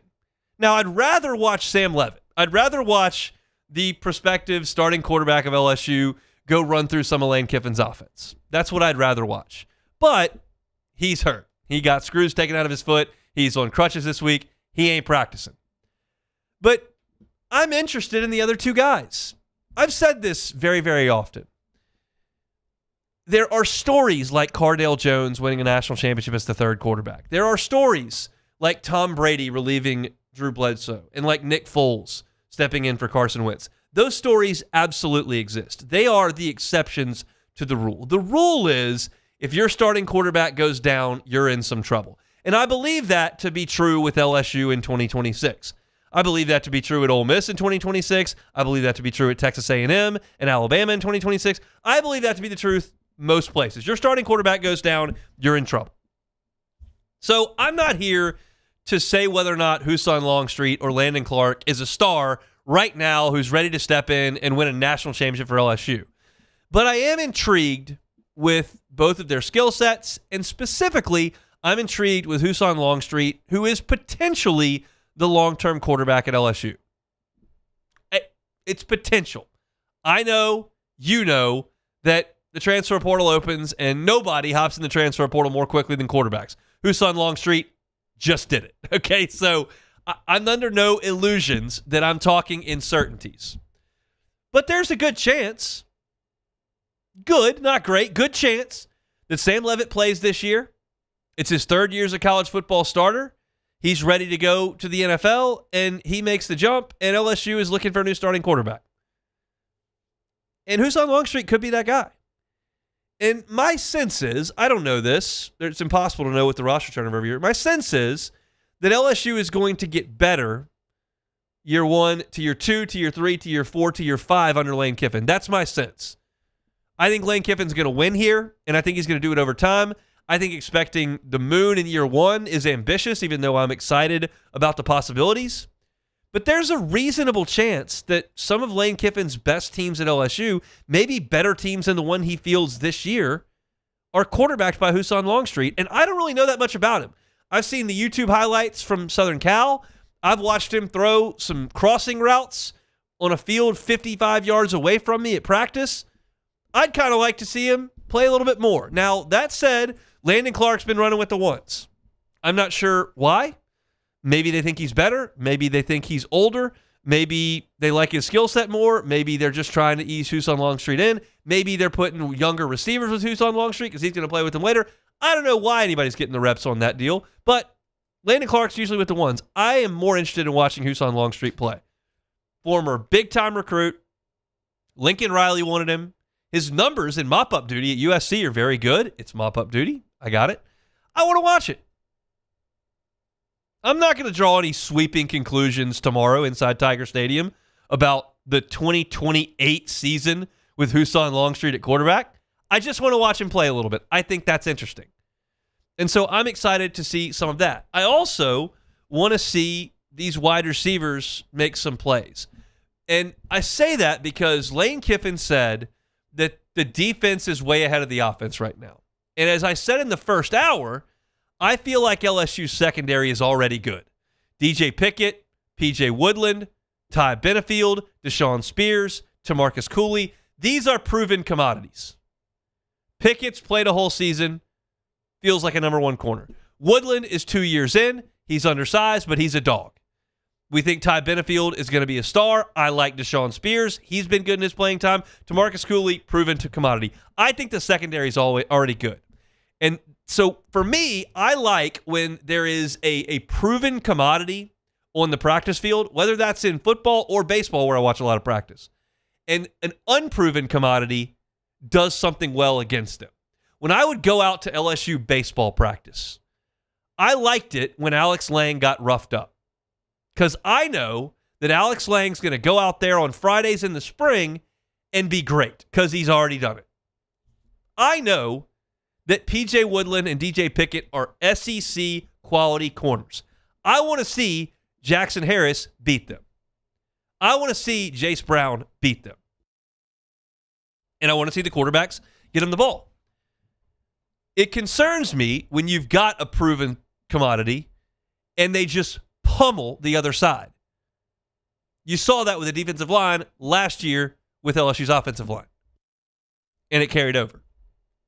Again, it's April, so I'm not making sweeping conclusions tomorrow. It's just something I would like to see. I would like to see the quarterbacks show up and make some plays, and I would like the wide receivers to make some plays as well. Let it be known, I'm confident that Lane Kiffin and Charlie Weiss are going to score points with this amount of talent. I'm confident. I'm also confident in Blake Baker's defense, and as I told you, I think the secondary is very good. But this will be our first extended look at LSU. I say that because of the stadium, the email that we got to tell us to be there, and oh, by the way, we can't video. So they might do some things that are actually part of the offense since we can't video it and other teams can't run to the internet and pry something from it like the Zapruder film. So I'm excited to get inside Tiger Stadium tomorrow. We'll have a practice report up at louisianasports.net. You can read that for free sometime early afternoon. We'll be there at 11:15. I'd imagine probably an hour or so. No way to know. And then we'll type something up. So be on the lookout for that tomorrow. Before we go to break, because I want to do a little bit of Masters talk to close things out, I want to do just a touch of discussion on SEC baseball this weekend, just a couple of series that have my interest. I'm going to tie it back to LSU a little bit. Texas and Texas A&M are going to play this weekend, and it's going to be a massively emotional series for Texas A&M. You know that Jim Schlossnagle is making his return back for the first time since he left them 2 days after a national final loss. He is persona non grata there in College Station. It will not be as rambunctious and as, what's the word, hostile as Lane Kiffin's return to Oxford is going to be, but it's going to be rough. As rough as a cloud full of people that blow bubbles can be. And so they're going to expend a lot of emotional energy this week. And what does A&M do next week after this Texas series? They come to the box. So I'm going to have my eye on that. Texas has a great, not a good, a great pitching staff. And Texas A&M has a great, not a good, a great offense. I'm very curious how those butt heads. And I want to see if Texas A&M can get Texas out. Texas' offense is very good. Aiden Robbins has been awesome for them. And A&M's making a switch in the rotation. They got pitching issues in College Station. That gives me some hope for next week at the box. Hopefully it's warm and LSU can swing the bats really well. But just hypothetically, let's play hypotheticals. A&M goes out there and gets swept this weekend by Texas. Schlossnagle comes into College Station, sweeps them. All of a sudden at that point, you're talking about a team that's under 500 in the league and a coach that, I wouldn't say the hot seat, but is uncomfortable. That changes the dynamic in Baton Rouge next week. It just does. Let's say A&M goes out and sweeps them. Well, then they've got a lot of momentum. They're 10-5 in the league. But do they expend all that energy, and is that like the top of the mountaintop? Do you catch them on the down? I think LSU is catching A&M at a great time, regardless what happens. Regardless what happens. Because this is the weekend everybody in College Station has been circling. And there are still guys on that team, Gavin Grahovic, Caden Sorrell, Shane Sadeo, that were on the team that Jim Schlossnagle left. So not only is the fan base going nuts, those dudes have this circled too. They played for Jim Schlossnagle. They played for Nolan Cain. They played for Max Wiener. Their whole staff went to Austin, except their current head coach, Michael Early, who's way over his head. So A&M Texas is not of direct interest to LSU this weekend, but indirectly with next weekend, I think it carries some weight, and I'll be paying attention to that and watching it. The other series, and I'm not even going to really get into this one, but I've just got my eye on it. Arkansas and Bama. Arkansas is 5-7 in the league. Bama is 8-4. I think Arkansas is better than Alabama. That is probably based on the program and not the actual results. But I'm just going to buy Dave Van Horn, and I'm not going to buy Alabama right now. So I'm going to keep an eye on that one over the weekend. And then, funnily enough, South Carolina, Missouri play this weekend. So one of them, if Missouri beats South Carolina in Columbia, Missouri this weekend, they'll have won 2 SEC weekends in a row. South Carolina is 3-10. LSU sees them in a few weeks as well. So the worst 2 teams in the league will go at it. Somebody's got to win. We'll talk about it a little bit on Monday. All right, let's step aside. We got 30 minutes left to go. Update from Augusta, some LSU baseball, and we'll close things out. It's the Hunt Palmer Show. The Hunt Palmer Show. One Bath and Closets. OneBathAndClosets.com is the website. David Duvall and his team, 30 years redesigning and remodeling bathrooms and closets. Do a tub-to-shower conversion. If you've got a bathtub that doesn't work, or you've got a bathtub that's old and dingy and kind of gross, if you've got a bathtub that you don't use, I got 2 bathtubs that we use because I got 2 munchkins that got to take a bath every day. But if you don't ever take a bath, then go ahead and take that bathtub out. Put a gorgeous walk-in shower and change the aesthetic of your bathroom. Change the functionality of your bathroom. David Duvall and his team will do it right the first time and leave the competition behind. They can take that tub out, put that shower in, as David tells me, generally in 3 to 5 days. It's a small project in terms of time. It can be affordable, and if you're looking for financing options, they've got 0% up to 18 months. That's same as cash. Get that free consultation soon and start that process soon with One Bath and Closets. They're online at onebathandclosets.com. Transform your living space with Lacoste & Young Remodeling and take your home from outdated to outstanding. Redefine your kitchen for the ultimate culinary experience, or elevate your daily routine with a spa-worthy bathroom retreat. Our skilled team brings 3D modeling to life to ensure your vision becomes a reality. We believe luxury should be accessible and offer tailored solutions to fit your budget without compromising quality. So contact us today for a free estimate. Lacoste & Young Remodeling, providing perfect solutions for your dream home. At Raising Cane's, we hand batter every chicken finger, mix every cane sauce, butter every Texas toast, stir every slaw, and salt every fry. Because when you do it right, you can taste it in every bite. Raising Cane's chicken fingers, one love. At Bayou Automotive, we believe in a sales process that puts you first. We want you to experience an easy purchase with clear pricing and great service. Let Bayou Ford and Bayou Chrysler Dodge Jeep Ram be your trusted partners in finding your perfect vehicle. The crew at Bayou Automotive is going to do right by you.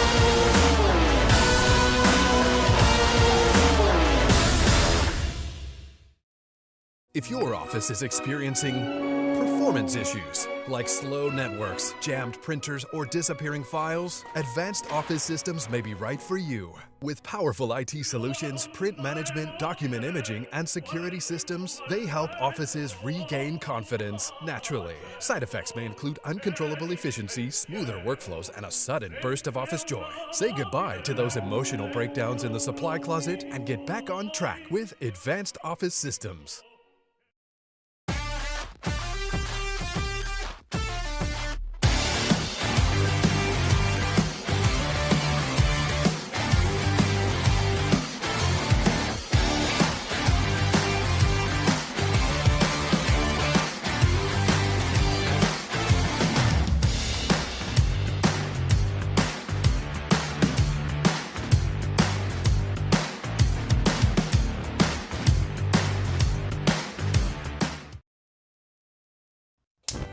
Looking for cleaner energy? Propane is energy for everyone.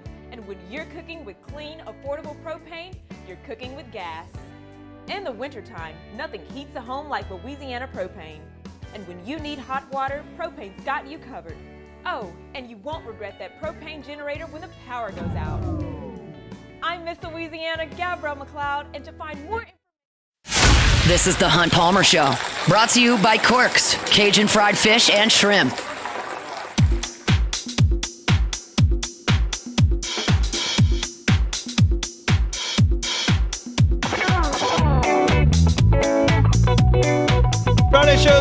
by Corks. Check out the menu, corksfishandshrimp.com, corksfishandshrimp.com. Let me run down the Masters leaderboard for you. I have a huge question to ask Jordan. Not necessarily golf-related, but kind of golf-related. I'm very interested to see what he has to say. Rory McIlroy leads by 2. He is at 7 under par. He did get to 8, but he bogeyed number 5, so he is 2 shots clear of a pack at 5 under. He is 7. Justin Rose is finished with his round. He is 5 under, having never won the Masters. Jason Day never won the Masters. He's 5 under as well, making the turn. Patrick Reed, a one-time Masters winner who spent some time here at U-High. He is at 5 under as well. Wyndham Clark is done. He is Tyrrell Hatton are at 4 under with Hao Tong Lee. That's where Sam Burns is as well. So this is an incredible leaderboard right now of guys within 3 shots of the lead. You're talking about Justin Rose, Jason Day, who are desperately searching for green jackets. Patrick Reed, who's looking for kind of a resurgence of his image. Wyndham Clark, a U.S. Open winner. Tyrrell Hatton, who has never won a major championship before, is right there. Hao Tong Lee shows up out of nowhere.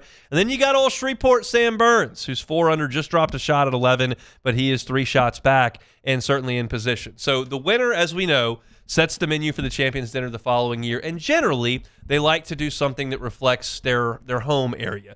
Had a great sushi spread from Hideki Matsuyama. You saw some Canadian elk with Mike Weir. You've seen some great different variations of local fare. If Sam Burns wins, let's just say hypothetically, Jordan, and he's from Shreveport. Okay. And he gets to do the Champions Dinner. How do you, a New Orleans boy, feel if he wants to throw gumbo, barbecue shrimp on the menu? Can he do that as a North Louisiana guy? You South Louisiana people can be a little bit sensitive about Shreveport. Well, see, my whole thing is though I'm different because my mom's from Shreveport, so okay. I'm part Shreveport. Like I'm part 318 great. Right. Like I'm one of y'all a little bit. But yeah, I mean, I don't think it's stolen valor because there's people in Shreveport that eat seafood and gumbo and all this. So I know Shreveport's kind of like and people don't want to hear this, but it's Cowboys country, so it's a little bit of like East Texas a little bit, but still Shreveport is Louisiana. My guy Hester will rip the sword out of the sheath. He'll go fighting for 318 all day. Oh, yeah. And look, I loved where I grew up. I'm happy here in Baton Rouge as well. I just know that there are some people that just don't consider Shreveport Louisiana. It's South Arkansas. It's East Texas. Yes. Y'all have bad food, no culture. It's all down here. Ratchet City. Look, if Sam wants to put some Louisiana fare on the menu, he's got to win first. Are they going to let the North Louisiana boy do that? Yeah, we'll see. man. Yes. We'll see. It's shaping up to be incredible, though. People were wondering whether or not Rory McIlroy would. You go one of two ways after he wins the Masters. He wins the career Grand Slam last year. He climbed Everest. He has really nothing left to do in his career other than lanyap. Like, how much can you climb? But he accomplished everything he wanted to accomplish. He's one of 6 players in the history of the game to win all 4 Grand Slams. So you either take your foot off the gas and just be like, all right, I did it, like whatever. Or you're freed up now. He's played every Masters for the last 10 years with this massive weight on his back, and now it's free. I'll just go wheeling. And it looks like the second one now because my man is cruising. He's 7 under. He's 2 clear, and he's hitting the ball great. I would have a hard time picking against him. I have done kind of a 180 on Justin Rose personally because I don't like the guys that play for the European Ryder Cup team. They rip my heart out every 2 years. It is painful. It is disgusting. It is disgraceful. They fist pump all over my dead body every 2 years, and I hate them because of that. But in the last 4 years, it is flipped. And I have gone from, I only like the USA guys, I don't like the Europeans, to, did you stay with the PGA Tour or did you go to live? And the guys that stuck with the PGA Tour, like, I was glad to see Rory win last year. And I have hated Justin Rose for years. He's like 45 years old. I've hated this guy for 20 years. I would have no problem if he won the Masters on Sunday. He has had his heart ripped out twice. This guy lost a playoff to Sergio and a playoff to Rory, 2 European Ryder Cuppers, and he's going to run out of chances. We talked to Scott Rabelais about this. I'm kind of pulling for the guy. I kind of feel for the guy. I just want to know this, Hunt. Is there, I know it's Live versus PGA, but is there something wrong with the American guys or just not like it what these European guys are? No, I can't pull for the American guys that went to Live. I despise like what Bryson did. I think. I know you don't like Bryson. I don't like what Patrick Reed did, but he's coming back. Like I can get Patrick Reed and Brooks Koepka figured out the jig. They took some money. Now they're going to have to give some back. They're coming back to the tour. Yeah. They know where they went was a complete and utter joke. Yeah. And so they're coming back.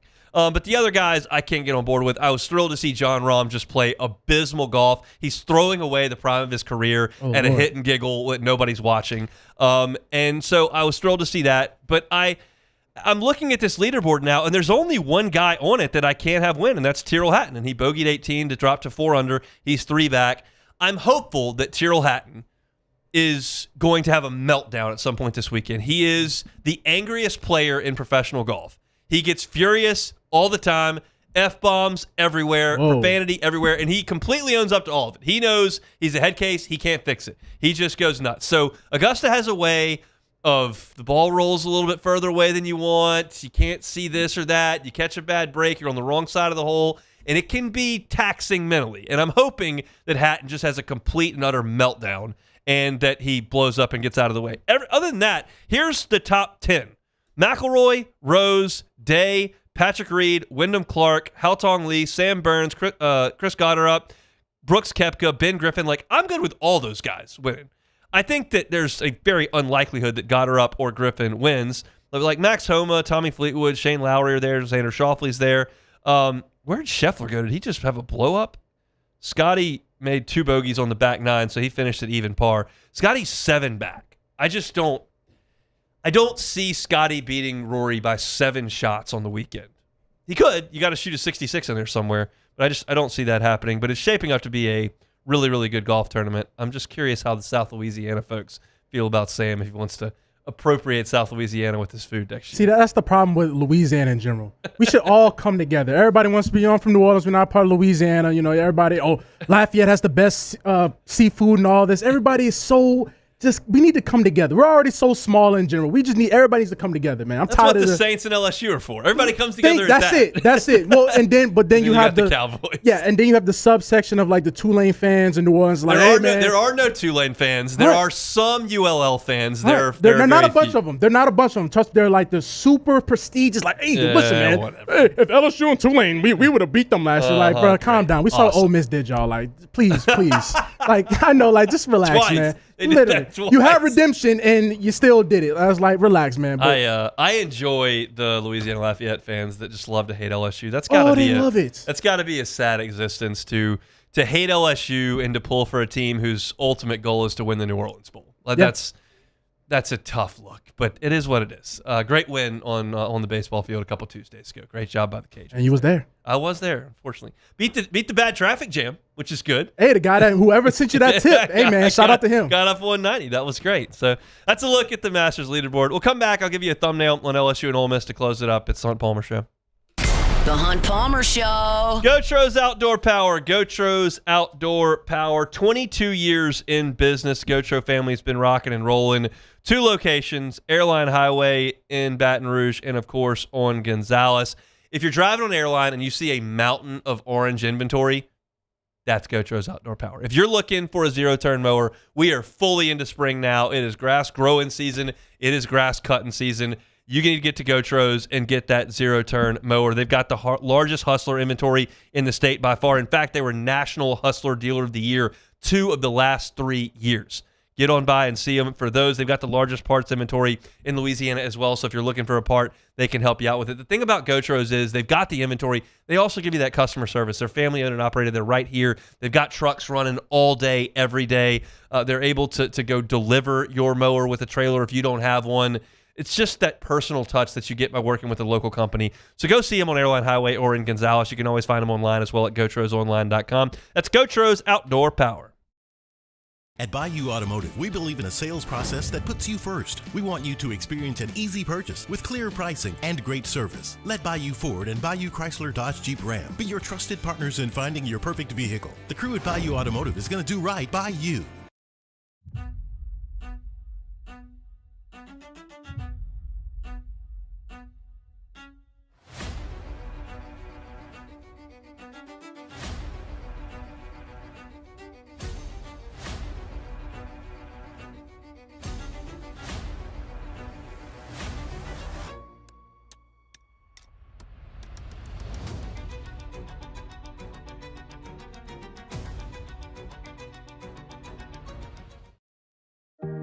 Who bears the standard? Who sets the bar? It's not those satisfied by low-hanging fruit or by taking it easy. Now the standard is set by the best of us, by those who work hard. Dig deeper. Give more. At Sunshine, we're proud to provide John Deere products that work hard for you, the standard bearers. Find the dealer nearest you at sunequip.com.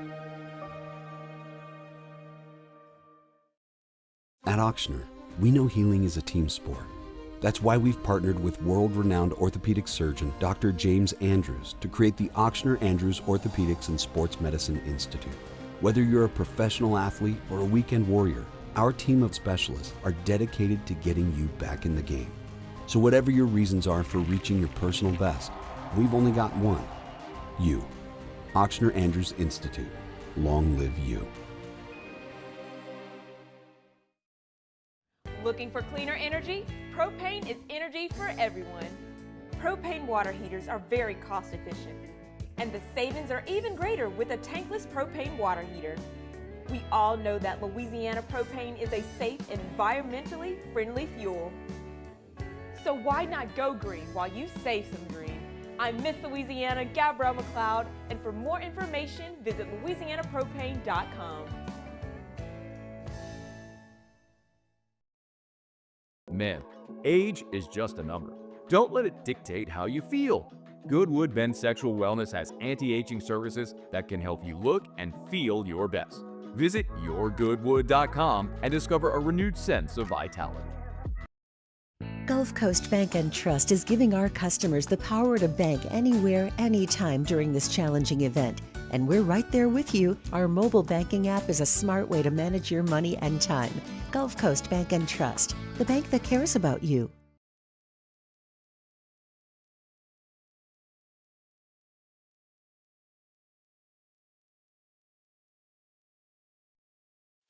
You're listening to The Hunt Palmer Show, brought to you by Corks, Cajun Fried Fish and Shrimp.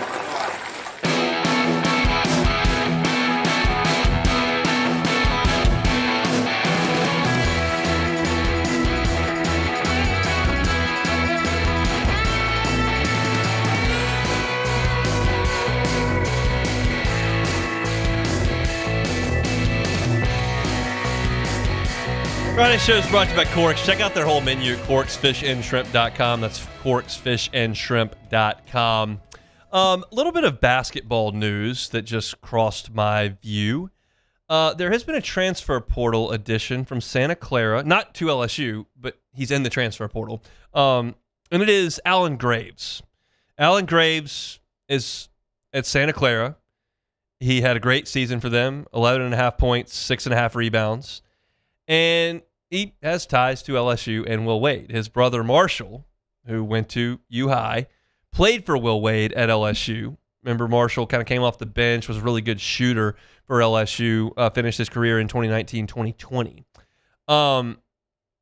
And his brother Alan, who had that great year at Santa Clara this past year, previously declared for the NBA draft. He's also in the portal, and he has a do not contact tag on his entry.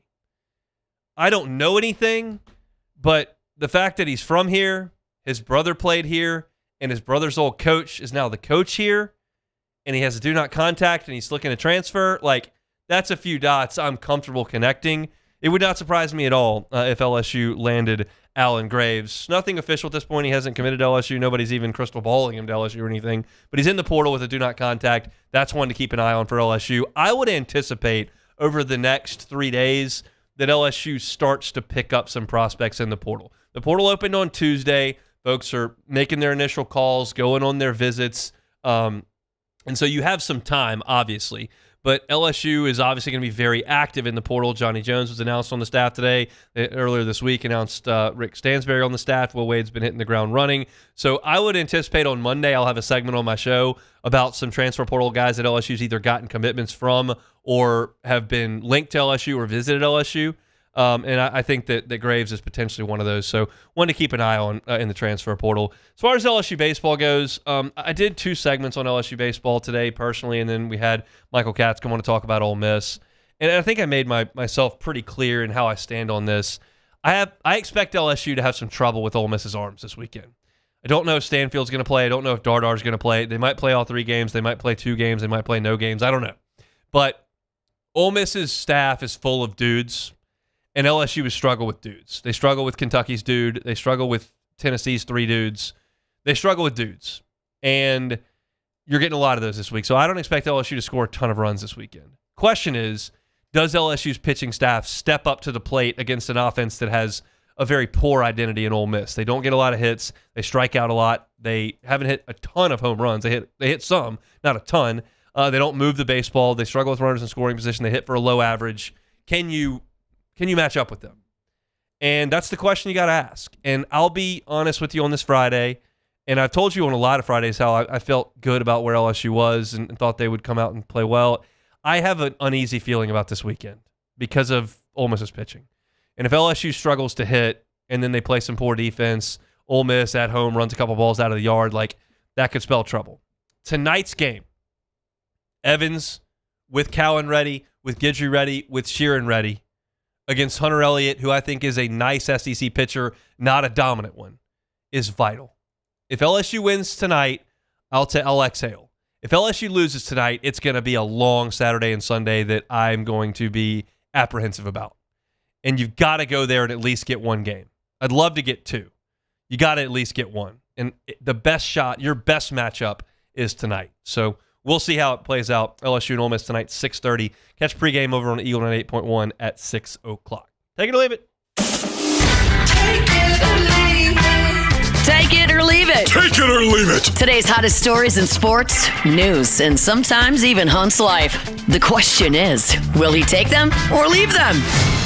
All right, so Seiya Suzuki has rejoined the Chicago Cubs after missing the start of the season with a sprained right knee. Suzuki activated from the 10-day injury list before Friday's game against Pittsburgh. So the Cubs finally getting back on track. Take it or leave it. Leave it. My ace is out for the year, all right? That's a problem. I tried. You did. And look, Shota Imanaga is throwing a no-hitter through 6 innings today for the Cubs. So he's not going to finish it because he's at 100 pitches, so they're going to take him out. But I'm not a fan of that, by the way. You got to. You can't let a guy go out there and throw 150 pitches. Well, right now he's at 100, but like the whole guys only doing 5, 6, and come on, man. It's just modern baseball analytics. That's why Jay Johnson didn't want to go to the pros because they tell you what to do. So look, I'm watching every day. I'm focused every day.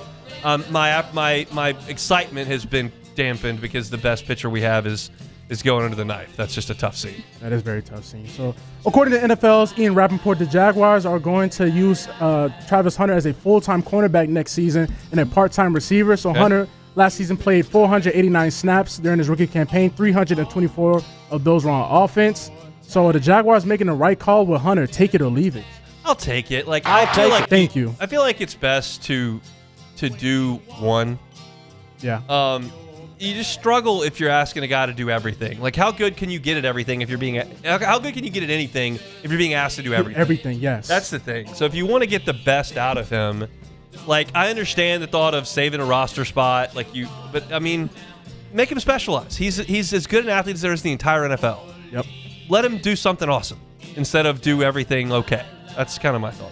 And also, we're not going to act like the Jaguars don't have this loaded receiver room all of a sudden. Yeah. If you remember, they traded for Jacoby Myers. They got the Parker Washington guy and obviously Brian Thomas Jr. Right. So you're thin at cornerback. Let's go put the number 2 pick at cornerback. And, occasionally you have some type of packages. We'll throw them in there. So you're not going to like this one. But the Pittsburgh Pirates might be going through a renaissance as their new dugout celebration is taking Pittsburgh by storm. There's this traffic cone shortage in the city as the fans are stealing traffic cones and going to the games because – when they hit a home run or whatever, they hoist up the cone. So, are the Pirates? Could this be the year they're not mediocre anymore? Take it or leave it. Okay. You did. You know my downtown Pittsburgh story. I've told that. Yeah. So look. So you enjoyed it. Get rid of the parking cones. I need to drive. I got to find out my way to the airport. For those that don't know, I was trying to leave early in the morning from a Pittsburgh hotel to get to the airport, and the Pittsburgh Marathon was going on, and all the streets were closed, and I was in a pretzel pre-iPhone with maps. This was in 2011. That was a bad deal. I had a MapQuest I had a Word document in my hands. I'm like, I'm looking at the cop like, where do I go? He's like, well, I got there in time. Saw Brett Musburger in the airport. That was after LSU beat West Virginia up there in 2011. It was anxious times at like 4:45 in the morning. So if they're taking the traffic cones away, perfect. That's good news for everybody. But that's it for take it or leave it. All right, that's it for take it or leave it. My official pick for the Masters. Look, I took Patrick Reed to start, so I got to stick with that. He's only 2 off the pace. I think Justin Rose has a real chance, but my pick is Rory McIlroy for now. I've covered like the entire board, so I still get credit for Patrick Reed if he wins. If we look at my bets that I made back on Wednesday, a couple of them are toast. Dustin Johnson's going to make the cut, so that's no good.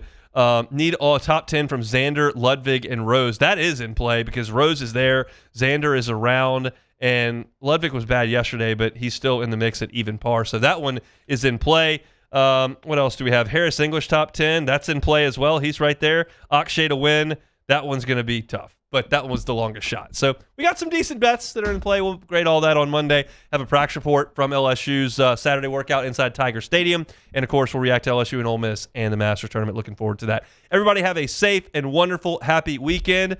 And we'll be back Monday, same time, same place for the Hunt Palmer Show. The Hunt Palmer Show. Fabry Chevrolet GMC, FabryChevrolet.com, FabryChevrolet.com. That's where you can find the entire inventory at Fabry Chevrolet GMC. You know, summer is coming, and obviously with that comes road trips, comes vacations. If you got a big crew and you feel like it might be time to get behind the wheel of a new car for that family vacation, there are great SUVs at Fabry Chevrolet GMC. On the Chevy side, you, of course, have your Tahoes, got your Suburbans as well. Maybe you're looking for a GMC. They've got Yukons. They've got Denali's. If you need a new SUV, get on by St. Francisville and see them on Highway 61 at Fabry Chevrolet GMC. You can start that buying experience online at FabryChevrolet.com, but go by and see them. You know why the Fabry family has got such a great name in this town. It's because of their unbelievable customer service after the sale. They're so proud of this new point in St. Francisville on Highway 61, so get on by and see the entire inventory there. I've told you, great deals on trucks, up to $11,000 off on Silverado. The entire inventory is at FabryChevrolet.com. That's FabryChevrolet.com. Another roof gone too soon.